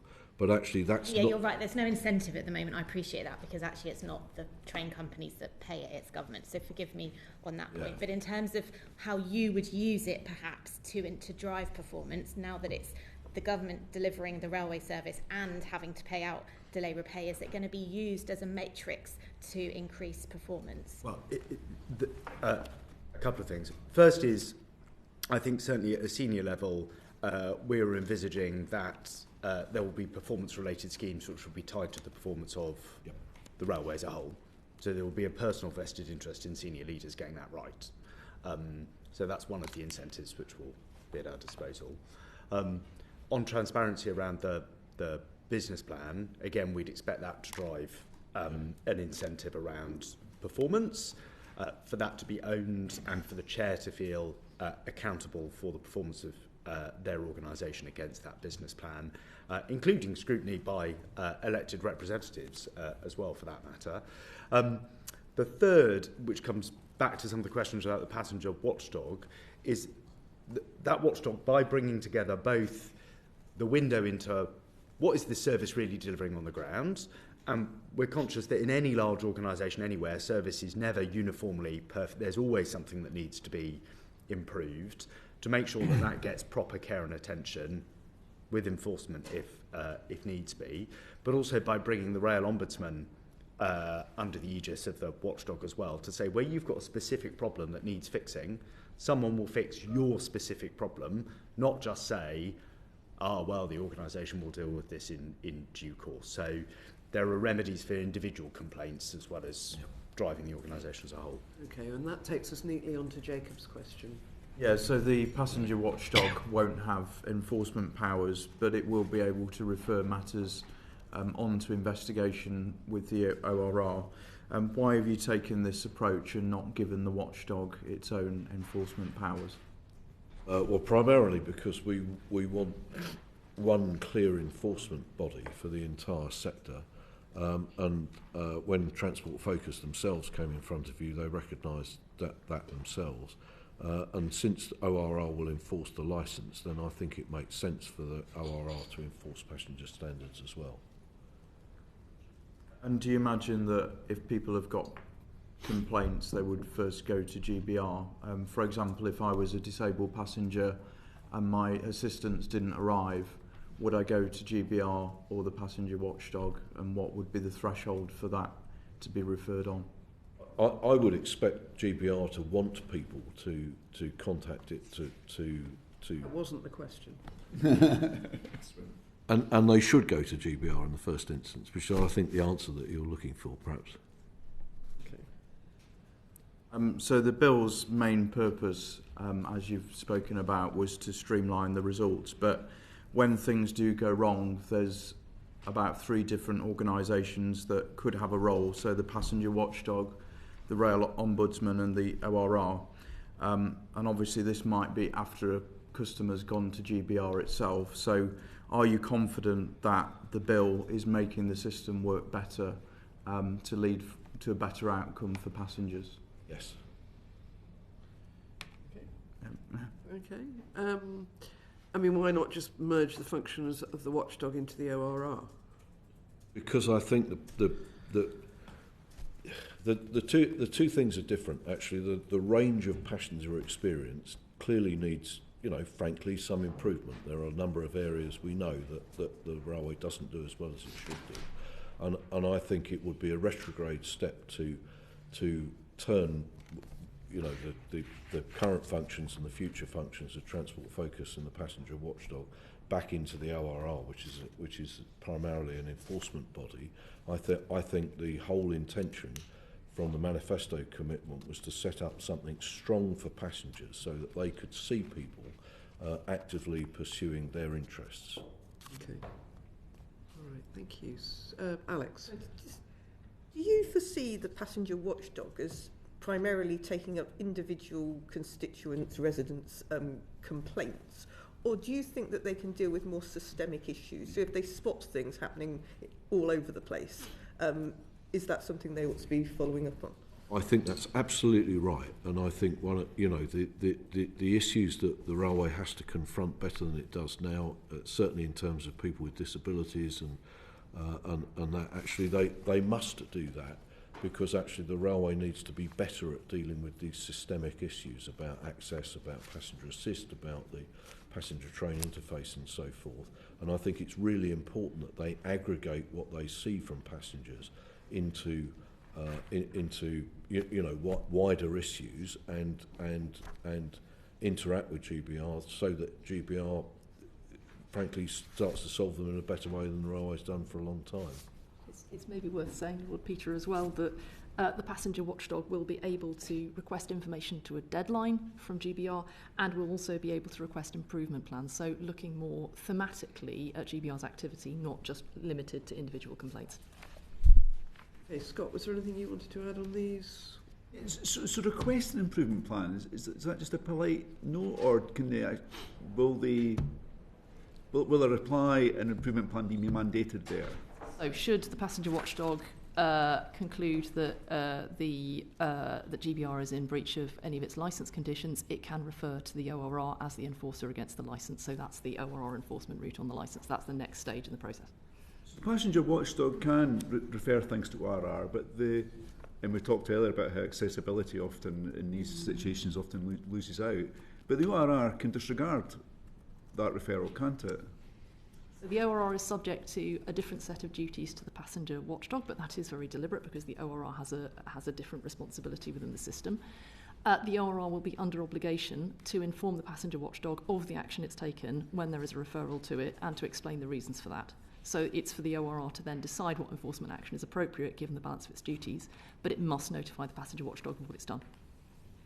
So we've heard that provisions should be made for the composition of the Passengers Watchdog Board, and to ensure its independence and representativeness, such as the requirement for a minimum number of disabled people. And now Lord Hendy, the Mobility and Access Committee for Scotland, got in touch with me and said they're really happy with the bill and the engagement you've given them around it, but they do have concerns about the representation of disabled people on the Passenger Watchdog Board, and they want to see this actually in the bill, mandated. Is this something you're considering? Well, we expect the disabled representation currently found on Transport Focus Board to continue under the Passenger Watchdog. We don't... Is that a yes? Well, we don't think we need to specify it in legislation for it to happen. We're expecting it to continue. So the Mobility Access Committee Scotland said that they had raised this with you, and you said that you would, and forgive me, this is what they're saying that you said. They said Lord Hendy indicated that he would support such an amendment if it was tabled. Surely you could table that amendment, Lord Hendy. Yeah, I'm not. Will you? I'm not immediately able to confirm that's what I did say. It seems like a thing you would say. It seems like a principally because I can't remember the interaction. Look. But why wouldn't you do that, Lord Hendy? Why wouldn't you do that? I think our current position is... If we rewind back to what we were saying earlier about the fact that disabled people often feel that accessibility comes second so many times when we make these decisions right across the railway. Sure. Surely this is a way of fixing this, by the government bringing forward its own amendment rather than suggesting that someone else could do it and you would support it. Well, look, I'll take that away. Currently, we're expecting that representation to continue. I think we would not contemplate any circumstance in which the passenger watchdog did not have at least the same level of disabled representation as currently found on Transport Focus. But I will take it away. First of all, I'll check what it is that I did say when I met them, because I'm afraid I simply don't recall. But you've got it from me now that we would not contemplate the passenger watchdog not to have disabled representation. Excellent. So can you write back to the chair on that then? That would be good, I think. I will. Okay. Excellent. Looking Thank forward you. to that. Okay, now we are moving on to accessibility as a subject in its own right. Elsie. Thanks, Chair. We've heard from Transport for All that the duty in Clause 18 of the bill to promote the needs of disabled passengers is vague and unenforceable, with no real targets attached to it. How do you see this duty being enforced, hopefully long before it gets to GBR, Board or Secretary of State level? Well, firstly, as a public body, GBR is going to have to follow the law, and we've already discussed the circumstances in which the ORR, the Passenger Watchdog, and the Secretary of State can deal with GBR if it ignores its duties. But actually, the most important thing to say is what we already said earlier, which is that actually for the first time the entire railway is going to be covered by legislative obligations related to accessibilities, the public sector equality duty, which is a fundamental shift in the priorities of the sector. And I think this is really important. It's not semantics at all. This is a step change in the basic responsibility of the railway in terms of equality and the legislative obligations regarding to accessibility. To reflect that then, Transport for All has actually suggested a change in the wording of the bill to actively and continuously improve accessibility across the rail network. Is that something that government would consider at report or committee stage? Well, we'll see what happens in terms of the progress of the bill through Parliament, but what I've described as being a basic step change in the public sector equality duty, I think covers much of what people would expect to see on an individual basis. I've been in the buses bill in the Lords, for example. We had a lot of discussion about the applicability. What a lot of disability campaigners rightly want to see is the public sector equality duty applying to all of the bodies that provide public services, and the result of this legislation is that it will apply to the whole of the railway in circumstances in which it doesn't. I think that covers that point, but no doubt that will be discussed in terms of the progress of the bill through the Commons and the Lords. Okay. So finally from me on this bit, what happens when there's a disagreement between the Secretary of State, the Great British Rail Board and the passenger watchdog about how much accessibility is enough? So that might be, for example, differences of opinion about how many stations have step-free access, for example. What happens then? Well, I think the first thing to say is it may well be the case that there are disagreements, and actually part of the wider mechanisms about the formulation of the long-term strategy and the business plan and so forth has to be to reconcile various demands, frankly, on spending money. So that's one way of resolving it. If the passenger watchdog feel that GBR is not performing in the way that it should, or indeed applying the public sector equality duty in the way that it should. We've already discussed the enforcement activities that it can organise through the ORR. So I think that's quite well covered. I mean, you know, in a number of these areas there is going to be discussion about how much money is spent. To make every railway station in Britain accessible, fully accessible, is a huge sum of money which can only be spent over a long period of time. I think we can do it better. I think we can be clearer about how about the criteria used for allocating that money. But I think you're right that there will be differences, but some of the wider construction of the bill is designed to give transparency to the decisions which are taken about the allocation of funding, and in particular accessibility of stations, for example. Okay, thank you. Baggy? Thank you. Okay, so hopefully the answer to this question is yes, but will the arrangements set out in this bill result in more regular and more effective enforcement action against any breaches of accessibility obligations? Yeah. Okay, and then how? Because we're setting up the passenger watchdog with stronger powers. We're giving it through the ORR enforcement powers. We are obligating GBR to perform to the public sector equality duty, all of which heightens the visibility of this issue, and hopefully we'll get the railway. You know, the railway has not been good at being consistent in this. We know that, and you know that. You all know that. You get the correspondence. So do I. I get some terrible stories told to me by people who've been badly treated at one stage or other during journeys over multiple operators, and we have to fix that. And I think that what we're describing here is a much better mechanism for fixing it. But also, we're describing an organisation which has a basic obligation to treat people fairly and equally. And what I want is for that to go down through the management and find itself at station and train level so that people aren't forgotten and are dealt with better. So going back to our report, Access Denied, where the experience of disabled passengers who wanted to make a complaint, will the process for them be easier, more transparent, quicker, and more sympathetic to the issues they're raising, not just on behalf of themselves and the particular journey they struggle to make, but future passengers and that future passenger on that journey? Well, the answer to that must be yes, but I would take it back a stage further, which is that we know, for example, that we can do much better in terms of basic way in which you interact with the system in booking tickets and accessibility in the first place. That's a very that hugely varies according to train company in a really unsatisfactory way. So fixing that, Chair, will be one of the ways of actually making sure that works not only for individuals but for whole classes of people.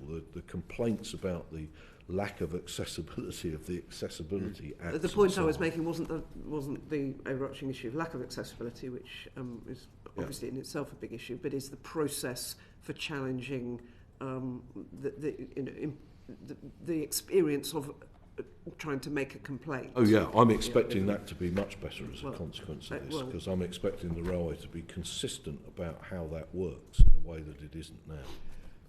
Right. Baggy, you've got a couple of specific questions, or at least one. Yeah, sure. Okay, so you touched on the PSED a moment ago. The bill will make GBR subject to the public sector equality duty. Why does the bill not also make GBR subject to the specific duties under PSED? Is there any intention to do this? There's no specific mention at this stage. I'll defer to Lucy, I think. So the bill is very clear in that it has a duty to have regard and to promote the interests of users and potential users of railway services, including and in particular the needs of disabled persons. So it is as clear as it can be, and it is the first time that there is a legislative underpinning for an accessibility duty in this way.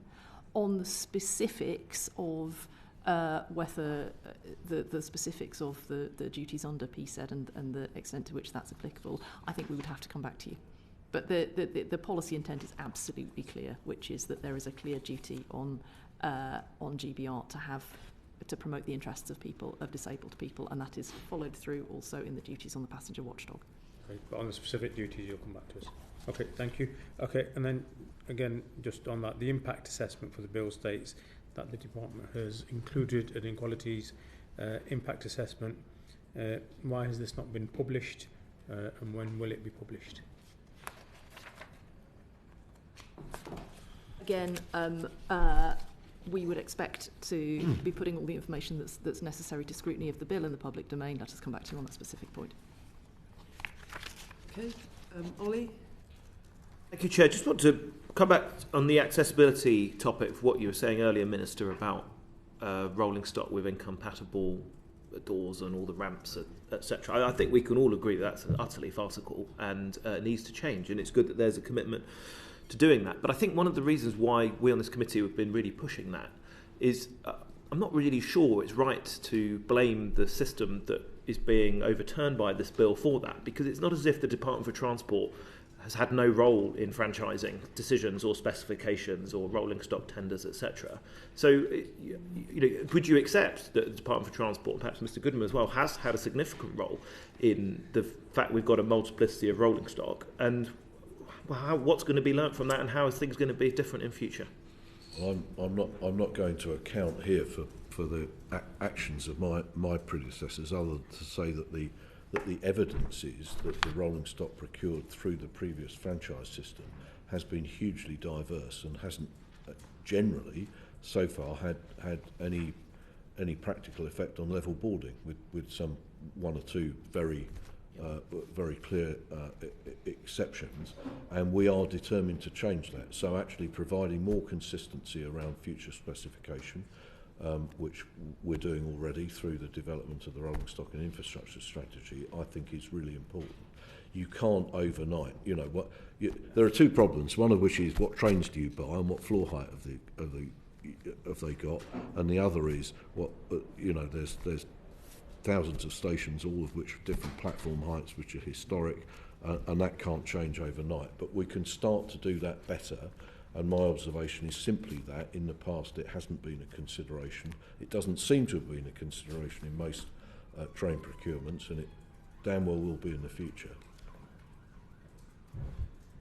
Right, I think we can't underestimate the importance of accessibility, because that benefits all passengers, not just people with disabilities. Thank you.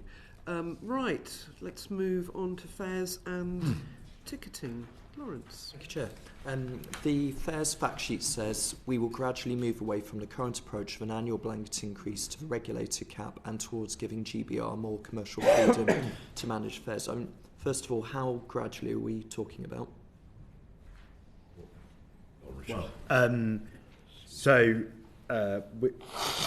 We need to agree exactly what the future fare setting framework for GBR will be, but we are keen, back to the earlier questions around incentives, that it drives a very different way of thinking which complements some of the fares and ticketing reform underway around making fares both simpler to understand, more affordable in many circumstances, which we're obviously piloting through some of the dynamic fares trials, for example, on LNER at the moment, but critically providing better value.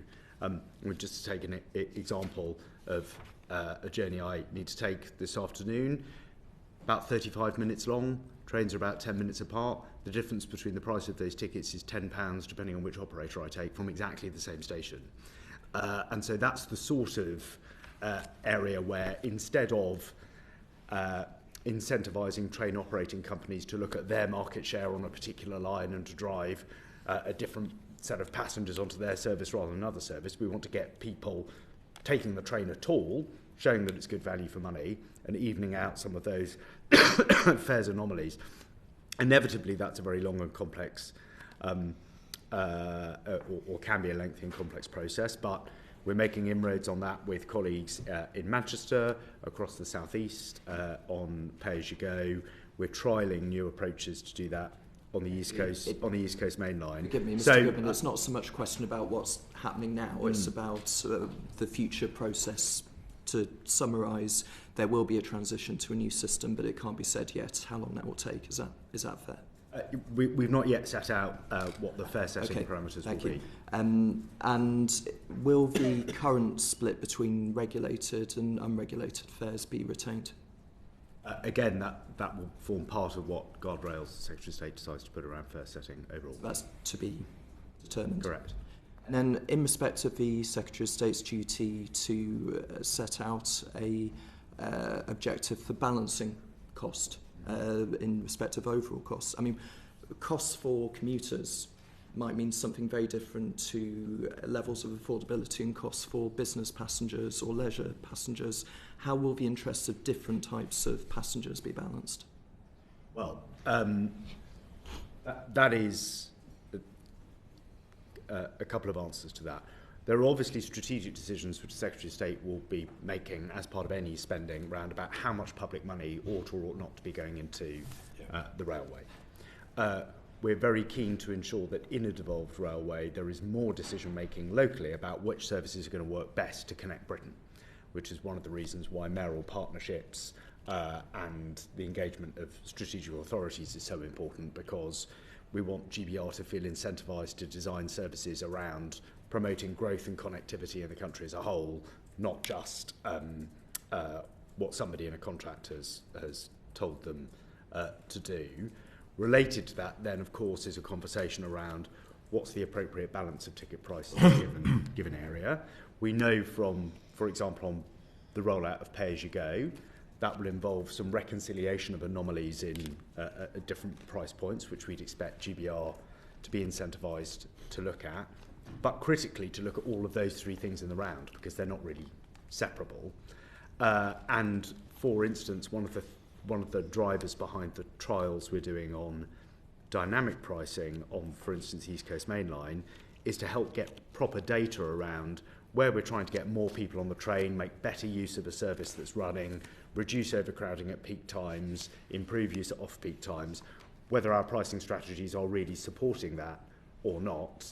And we can only really establish that by testing the system and learning from whether it's working or not in a controlled way. Thank you. And finally, GBR will have its own fares setting process. Separately, where there is a passenger service contract for a different type of operator, as I understand it, fares objectives will be set out in the contract itself. How will a situation be avoided where GBR has one fares strategy, but then fares setting is set in time from the point of the contract being signed, And what I think we all want to avoid is the Secretary of State, the taxpayer, then having to make additional payments to a private operator to prevent anomalies and lack of continuity in ticketing between public and private operators. Well, inevitably, GBR services will run their own price points, and we're not suggesting that those should be pegged to, for instance, what an open access or private sector operator would be.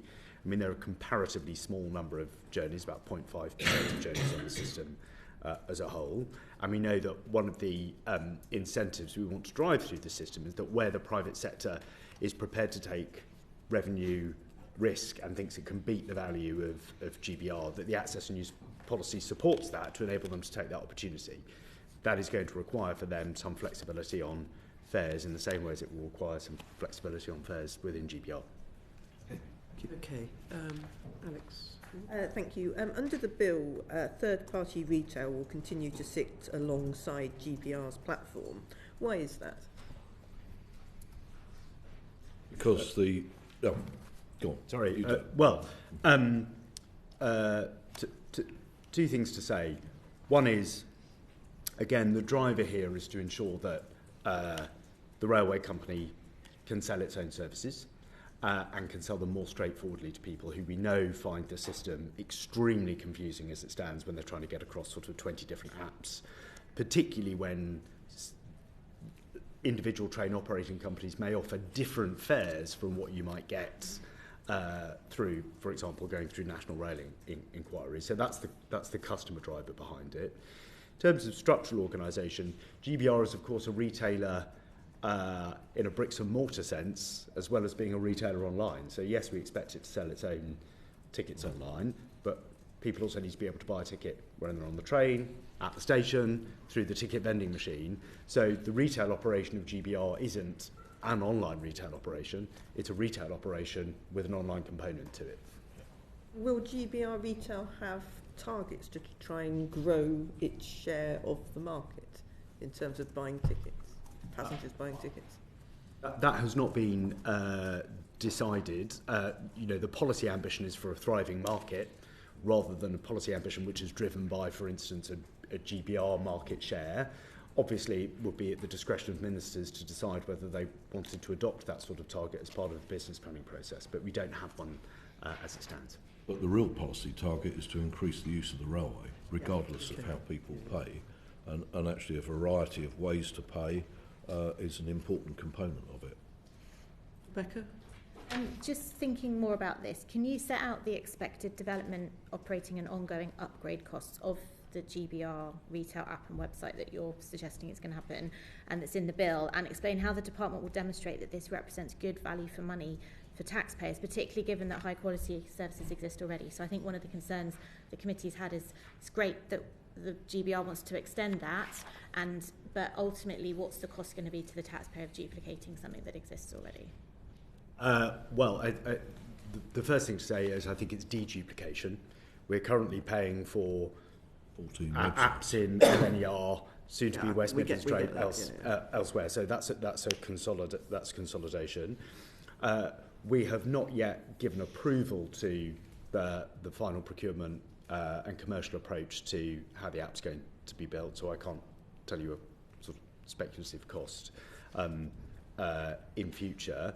Obviously, if you look at the retail operation in GBR as a whole, I can't remember the operating overhead immediately to my time, but it's a very expensive way of selling tickets. And as Lord Hendy was saying, the more we can make buying tickets in an online context more straightforward, one, it drives up ridership, which of course improves value from the investment in the railway overall. But second, it also makes the underlying cost of that system cheaper. So, of course, there'll be an investment cost, but we'd expect to see a return on that over time. Is it essentially going to be a rebadging of the Network Rail or National Rail? Sorry, I always get them muddled. The National Rail app. Is it a rebadging of that?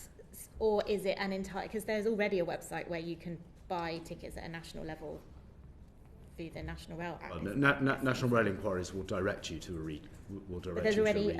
the National Rail website allows you to buy tickets, doesn't it? I believe. I mean, I don't use it because I don't find it very helpful. It directs you to a train operator's right, website. Yeah. And so taking the best of breed from those websites will enable us to provide a much simpler offer.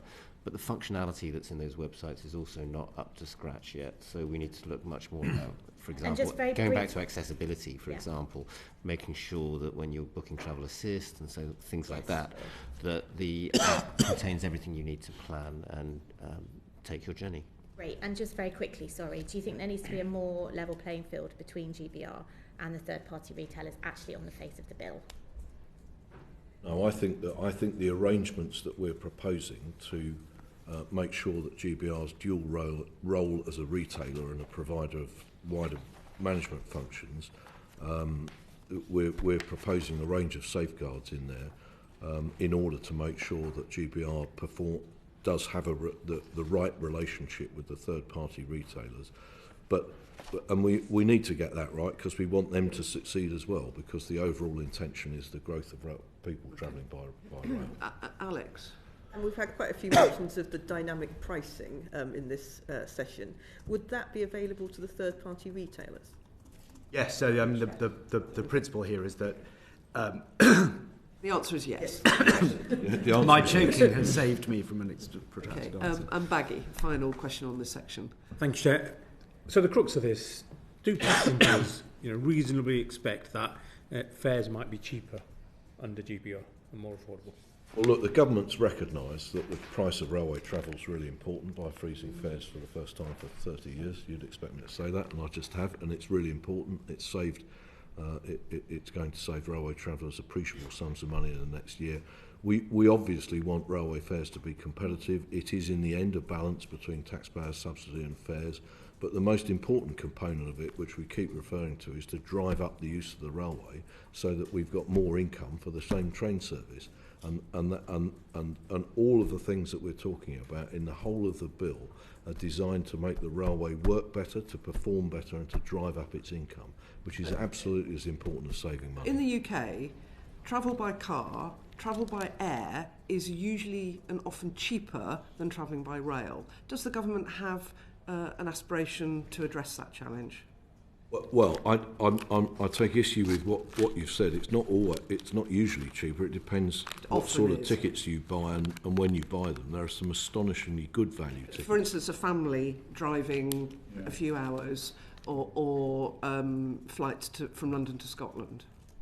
So, but I think the answer, Chair, is that that's a much wider question. What we're trying to do here is to make a better railway.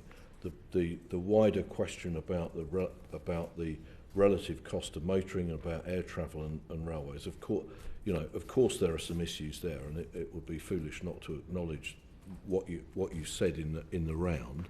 But the objective of this bill is to make the railway perform better, is to drive its income up, is to reduce its cost, improve its performance, so the railway is better value. And in the course of that will change at least part of the dynamic that you've talked about. Okay, because obviously the relative price of a journey is fundamental to the decision for many, many people when they decide what mode to use. Okay, let's move on to, because I'm very conscious of the time, network access.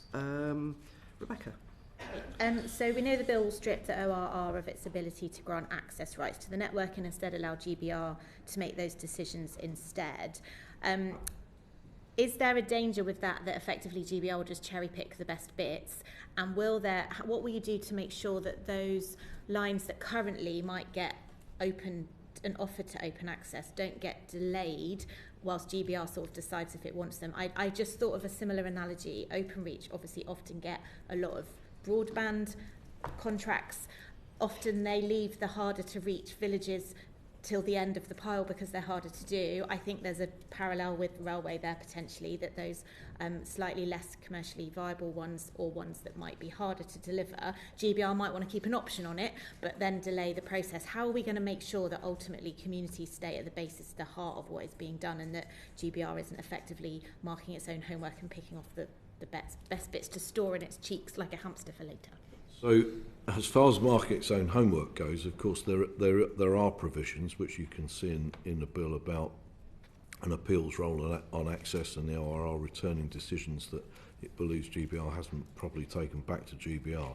But GBR has a general obligation, and the long-term railway strategy, the business plan that the Secretary of State will have to approve, will obviously want to say that GBR has a duty to serve all of the railway to the extent to which passenger demand, evident passenger demand, and what it believes it should do in terms of the wider government proposition on economic growth, jobs and homes is there. So actually that's a better obligation than there is at the moment. The existing franchise, or what were the franchise commitments, now turned into contracts post-COVID, just set out the existing levels of service. They're not actually related to any wider economic plan for the railway, but GBR's not going to be able to say, oh, we don't really want to serve Cornwall because we don't think we can make any money there. The obligation, the wider set of obligations for GBR, which the bill sets out, are going to oblige it to give proper consideration to every station and every journey. It will have to make decisions about that, and some of those are decisions about the density of passenger demand, but it won't be able to say, oh, we're not serving those places, we'd rather go somewhere else. It's got an obligation to the whole system. That's one of the basic tenets of all of this. I suppose the specific question on it is around what is currently offered through open access. So clearly what that makes sense that the existing network wouldn't necessarily be changed. But in terms of those routes that at the moment could be offered under the current open access system, how will GBR ensure that competition and opportunity still exists if GBR itself doesn't want to take the route? Is it worth setting out a bit what the bill does and then how that bites? Because what Clause 60 is designed to do is to say, and the drafting is deliberate, that Great British Railways must issue one or more documents setting out how in its view the best use can be made of GBR infrastructure for the operational trains, not its trains. Yes. So critically, not to get technical about it, but subsection 4 is designed to make sure that all of those are considered explicitly and that they are accommodated in the rounds. It is certainly, just to mirror what Lord Hendy was saying, the ambition that GBR should be incentivised to connect Britain better and to make choices about that. So, for instance, to contemplate what does the future of the West Coast Main Line look like and the diet between intercity services and regional commuter services. Of course, we'd love to have both, but in a land of finite capacity, how can we allocate that best?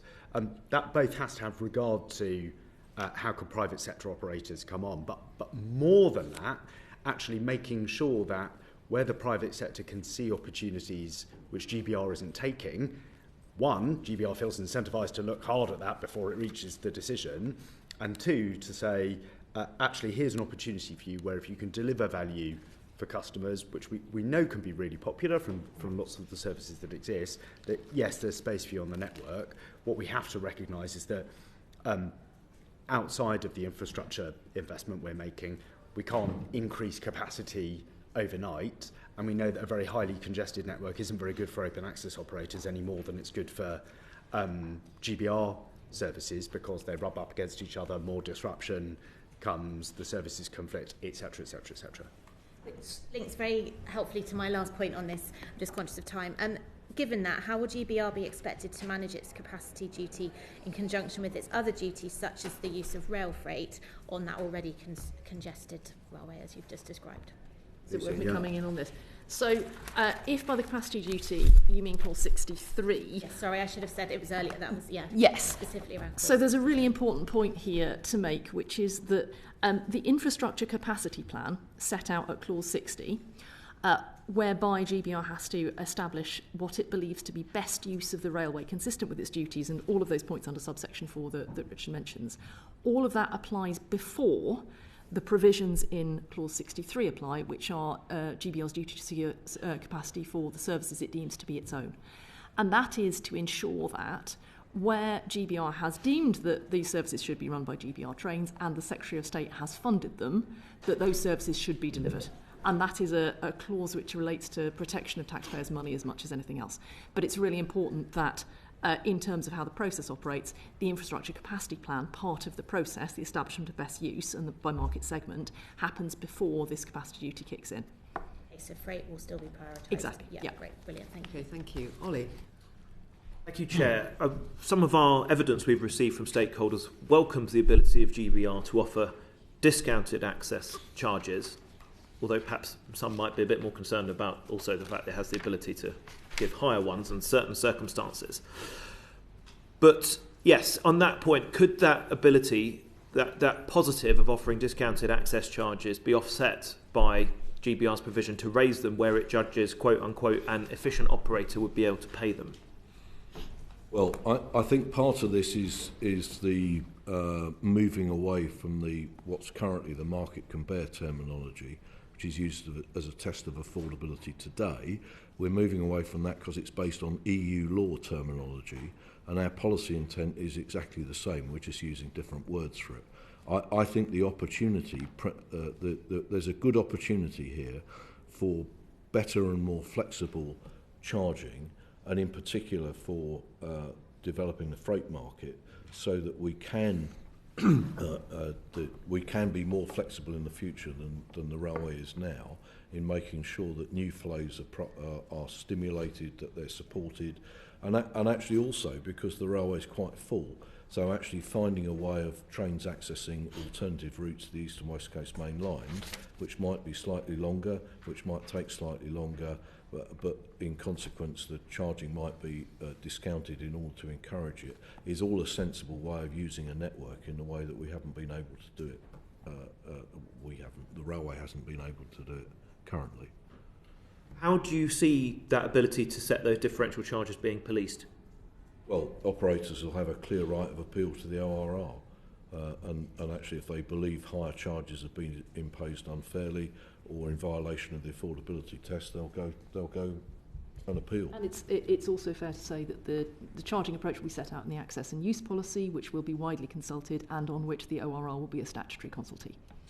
Doesn't your point there about the ORR being the avenue, isn't that somewhat undermined by the fact that the bill requires the ORR to have to apply similar criteria to those by the High Court in a judicial review? Is that not an exceptionally high bar? In effect, it renders appeals unviable?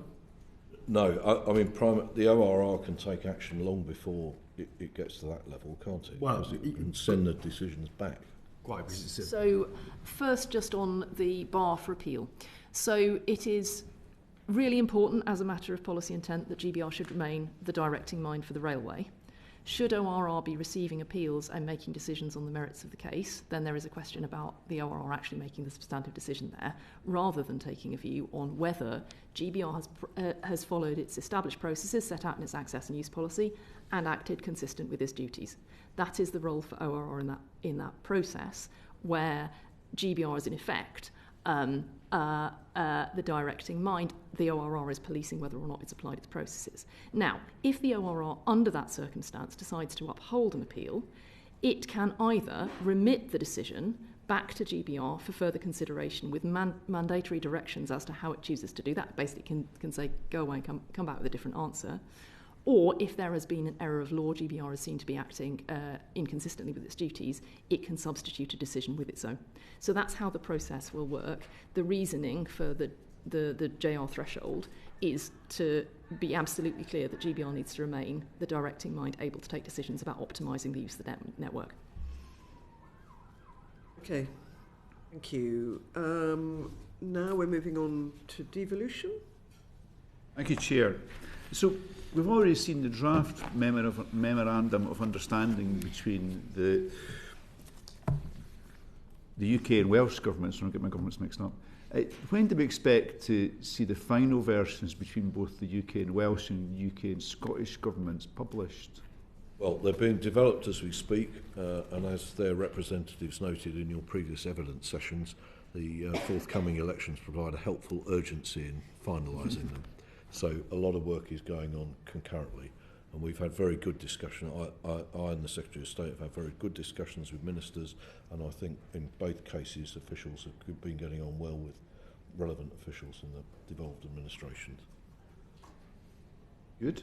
So if you did watch that session, you'll know that the Cabinet Secretary for the Scottish Government, Fiona Hislop, seemed quite content, if I could put it that way, about the way things are proceeding. So that's great. But so will the memorandum of understanding prevent any friction between the two governments? Will it stop any contradictory instructions being given to GBR? Is that the intention? We've had some very good dialogue, both at political and official level. We are working very hard to make sure that there are no circumstances in which something conflicting directions might happen, and we had a lot of quite recent discussion to make sure that the Scottish Secretary, Cabinet Secretary, had the appropriate powers, that the Secretary of State has the appropriate powers, that both positions are consistent with each other, and that some conflict of direction, which would be pretty extraordinary circumstance anyway, didn't occur, and it could be resolved if there was any potential for it to happen. That's good. I mean, I think that's what we want to see. But the Secretary of State, for the UK government, will still hold the power to revoke any instruction given by the Scottish government to GBR. Should there be a test for at what time or place that power would be invoked? Because obviously that would be, possibly a little bit controversial. Well, it certainly would be, and I think that it's clear, the bill makes it clear that before revocation of direction from the Secretary of State the Secretary of State must consult Scottish ministers. But we discussed that with the Cabinet Secretary, and I think the wording we've come to is found to be And the bill is already clear about the circumstances in which the Secretary of State would be able to revoke a direction given by Scottish ministers, either where it is in conflict with or contradicts the Secretary of State direction, where it affects railway activities that are not Scottish railway activities, or where it's outside of the legislative competence of the Scottish Parliament, or outside of Scottish ministers' functions. The intention is that this provision in the bill is a backstop, as Lord Peter says. The point of the Memorandum of Understanding is to avoid a situation in which there are contradictory directions being given, but evidently you need something in the bill just in case something happens which would create a contradiction. Good, thank you. Okay, thank you. Rebecca? Am I doing is someone else doing part A? I thought I was coming on the second bit. I don't want to pinch it. Sorry, Somebody else. I got that one. Yeah. Lawrence, sorry, I do apologise, Lawrence. Devolution, sorry, Lawrence. Yes, so thinking about elected mayors in particular and mayoral combined authorities, should there not be more powers in the bill for mayors directly and the combined authorities to hold GBR to account? I mean, at the moment, there is a duty to have regard to local transport plans, but should there not be some formalised scrutiny function rather than leaving it to undefined agreements? Well, it certainly gives mayors a much enhanced role compared with anything currently, and that's the intention of all of this. It gives them a right to request in terms of services that they believe that they could control or run, which is I think a perfectly reasonable one. It preserves the existing processes by which rail services can be devolved. But actually the intention more widely is to work collaboratively with all devolved leaders to meet local needs. And actually it has to be tempered by the reality, which is that the railway network is not generally consistent with mayoral boundaries. So that the result of this is that GBR must have an obligation to work very closely with mayors, to consult them and listen carefully to what they're saying, but in the end to formulate the wider railway network, both to satisfy as many of those aims as they can, but also not to create outside the boundaries worsening of other services. Does that make sense to you? I don't think I'm being particularly coherent. I mean, it does. Just in terms of the formal mechanisms, section or clause 5 says that GBR may enter into arrangements with such bodies, which I think is the successor to the old section 20 and section 13 agreements. I mean, may is quite passive language. For the mayoral combined areas, is it your expectation that GBR will enter into such agreements? Well, I think it's worth saying we envisage different types of relationship in different parts of the country. So obviously, as the bill recognises, there are distinct arrangements for London. We've recently published the right to request guidance, where in fact a local area may wish to make a business case for taking control of both the infrastructure and the operations, which of course would create a different relationship again. And we are keen to secure mayoral partnerships. So cooperation, if you like, the bill sets out the baseline that cooperation must exist. There's got to be proper engagement, disclosure of information. We would like to formalise more of those into strong mayoral partnerships, on which we'll be publishing more soon, but also facilitating where it makes sense for both the local area and the network as a whole, the devolution of services as well. So we would expect a mixed economy between those different patterns, reflecting the mixed economy that we have now between, you know, the distinctions we see between London and Manchester and other areas. You said that new guidance for mayoral areas will be published soon. How soon are we talking about? Is it next couple of months? Well, we've just published the right to request guidance. But sorry, you made reference to additional partnerships. There's a partnerships advice guide, which will be coming out, I would say, within the coming weeks. So we've... Okay. Yeah. Thank you very much. Sure. No, I take the point entirely about mixed-use areas of the network, and I think about the West Midlands. I don't think anyone would ever want to take on local management of parts of the West Coast Main Line, for example. But in the past, under the old Section 20 agreements, great things were accomplished. The creation of the Cross City Line, I think, stands out as an example. But then the 2005 Act came along. Section 20 got moved to Section 13. I don't think any agreements were ever actually issued under Section 13 of that Act. What steps is the department going to take to make sure that these agreements under Clause 5 are meaningful, and if there isn't an expectation, at least for the larger transport areas, that GBR will enter into such agreements, isn't it all a bit too dependent on goodwill and personal relationships? I think you're right actually about Section 13. I think actually the franchise system rather did for the ability to make more and more meaningful local agreements. I mean, I'm expecting the statutory role we're giving to MSAs in governing, managing and planning and developing the network to provide a far more active discussion about what's good. I'm expecting them to be effective clients for the railway for their areas in order to know what it is that they want the railway to deliver. And it is a proper partnership activity. You can't do this with an authority that doesn't have any knowledge about what it wants to deliver. And indeed, the reason for concentrating on MSAs is because of the wider economic growth and, you know, jobs and homes targets and powers and resources that they're going to have. I think it's almost inevitable that there will be more of these agreements in the future, because I'm expecting those people to say, well, having a better railway is part of my plan, and here's what I want. Now I've got to client a discussion with the railway about the trade-off, as Richard earlier said, between, you know, more local services and long-distance services, and the result is something better, which is what you've seen in the West Midlands in the past. Yes. Thank you, Chair. And just one final question, if I may.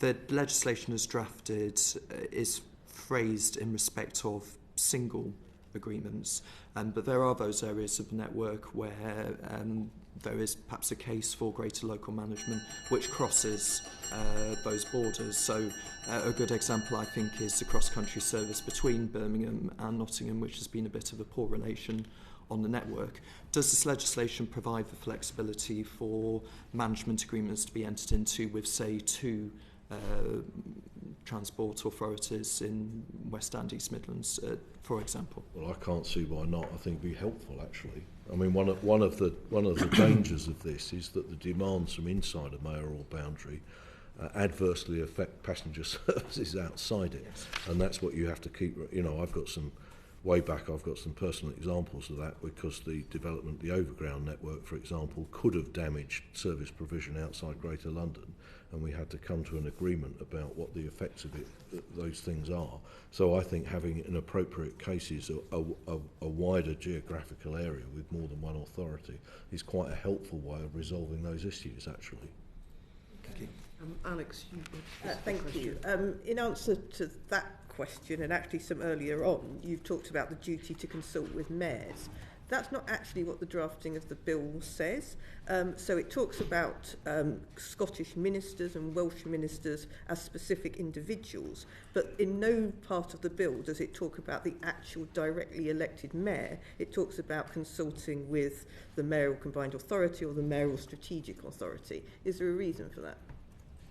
I'll defer to my official colleagues. I mean, be happy to examine and look at the drafting. I had in mind in part clause 5, as you described, which is a relevant local government body and GBR must provide to each other such information as the other reasonably requires for the purpose of exercising its functions in relation to railways and railway services, which is a broad church where we'd expect there to be high levels of information collaboration shown, but let us come back to you. It may be that the drafting allows for discussions with a mayoral combined authority as opposed to the person of the mayor, purely because there may be situations in which there isn't a mayor sitting at the time, but we will come back to you on that.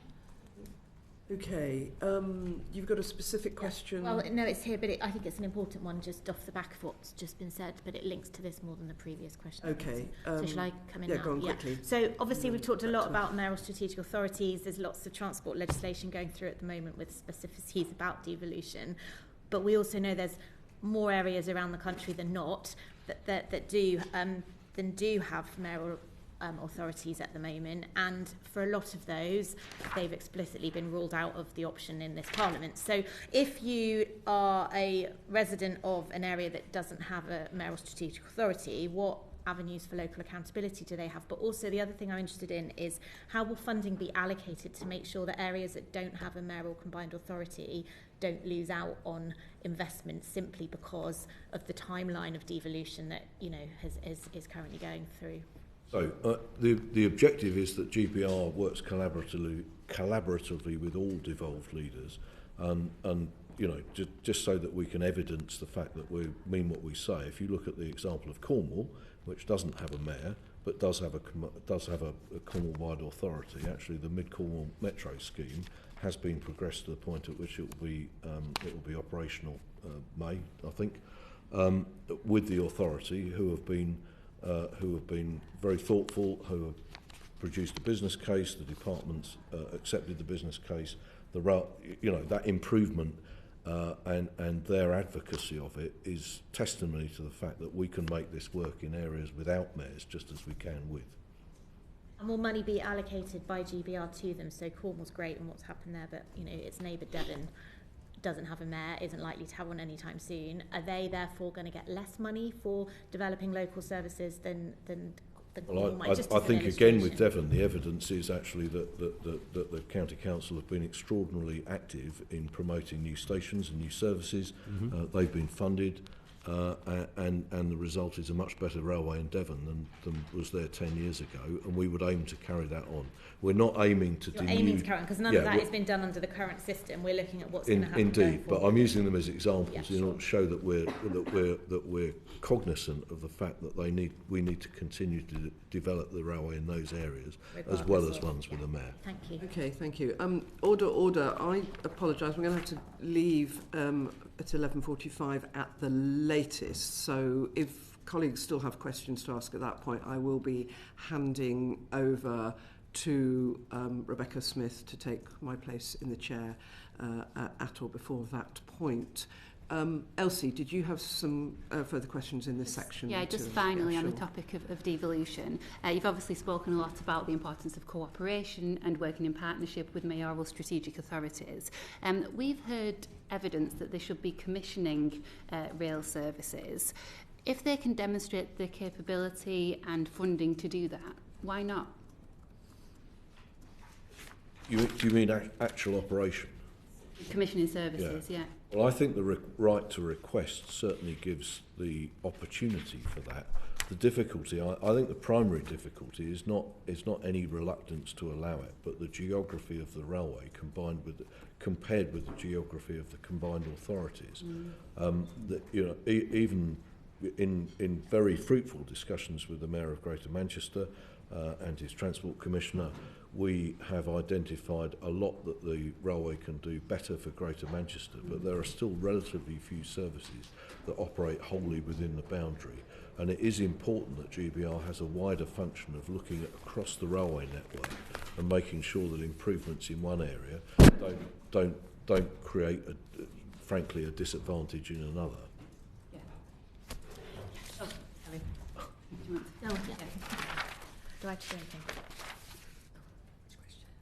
I think carry on, Elsie. It's fine. You finished. You've done it all. Right. Sorry. In which case, we're on to the next section, I believe, which is our closing questions. You'll be very pleased to hear. So I just literally get to take us on these, which is Steph. Thank you. Don't take this as a criticism. We've talked a lot about where we're going and less about how we're getting there, and that's reflective of the balance of detail, I think, in the bill itself. I would like to gently push on just clarification on the question of the draft licence publication. I know the consultation we saw in the evidence is due in 2026, but can you just reconfirm that we'll see the draft before the end of the passage of the bill through Parliament? And just more broadly, we've got a big long list of documents that have been mentioned in the course of this inquiry so far. We've made progress today on things like the partnership working, clarification on the timing of that, MOUs of devolution or devolved governments, a consultation on the rolling stock plan. I know the rolling stock plan was confirmed in the consultation write-up, indeed. But there are things like the LTRS, passenger experience standards, the 5-year business plan, the infrastructure capacity plan. It would be hugely useful for our planning purposes if as a committee we could get an indication of the dates of the arrivals of the drafts of those documents as well. So I think part of what you've described is a reason why they're not all available now, because there's a lot of stuff to do. But look, listen, rather than go through the same thing again, I've heard carefully that your desire to see more of these things sooner, and I'll go away and talk to my official colleagues about how soon we can do it and when you might be expecting to see them. There's not an implication of urgency or priority in there, just some indication of foresight would be very helpful. Indeed. I take obviously the very seriously, as we will do in at the other end of this building, the fact that you need as much in front of you as you can have in order to understand the whole nature of the proposition. Thank you. And just could we confirm that the publication of the draft of the licence would be visible before the end of the passage of the bill through Parliament? Yes. Yes. Bill passage. Thank you. Yes. Enthusiastic nodding, but I want to just get it in verbally captured. Thank you. That's great. Lawrence, did you want to just come in on something final as well? Thank you, Chair. It's a question about what will change on the network immediately after the creation of GBR. And we've talked a lot about passenger services, but it seems to me that there's a lot of opportunity around station management to make some changes that passengers will notice. I mean, within Birmingham, there's a huge disparity between stations managed by West Midlands Trains and those managed by Network Rail, and it's often basics, it's graffiti that's not cleared up, it's disused parts of stations which aren't maintained properly. I think it's something that's been done very well in London in the past, when Network South East was created or when London Overground took over management of stations, was to have some immediate cosmetic improvements to the conditions of stations. Can we expect, and I'm asking in hope, that we might see something similar with our local stations once GBR is created? Well, I mean, I've said to the committee before that actually we're not waiting for the passage of this bill nor for the creation of GBR to start making a difference. So, one obvious manifestation is the government's fares freeze for regulated fares, which is a real difference. As the passenger operations come into public ownership, they start from different places. So Greater Anglia, we've had some discussion here, I think, in the past about it's a good operator before. It's still a good operator. It's got to get better. It will get a bit better because it's already, but it's already good. SWR inherited some pretty serious problems, and the improvement in SWR there is an improvement, but it's not yet at the stage where anybody can be satisfied let alone the managing director, that he's doing a great job every day, because he's still got 2/3 of the new trains parked in sidings. He's still got a shortage of drivers, and the cancellation rate's too high. But he's starting to get there.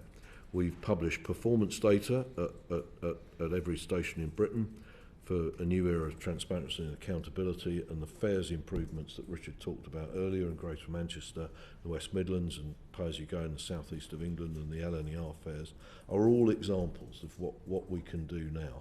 I take your point about stations. I think that they're one of the glaring issues is the lack of capability of the previous balkanised railway to look after stations in total. So this famous paint line, which is the train operators paint to 8 foot or 10 foot above the platform, and then Network Rail comes around and paints the rest of it, is all ludicrous stuff, and there's a lot we can do, and we are in discussion actually with some of the combined authority mayors about whether they could manage some of the stations in their building more effectively than the railway could, because if there are any opportunities for local development and indeed in improving passenger demand at those places, then they're better placed to do it. The railway should absolutely not say, oh, this is ours, it's nothing to do with you. So I hope that we can do some of that. I can't promise you everything in the West Midlands, but when we take West Midlands trains in, since you've raised it, I will remember to ask the new management to see what it can do about that disparity. Which is to be fair, that's not down to me. They should do that anyway. They should see it as a total proposition for the area.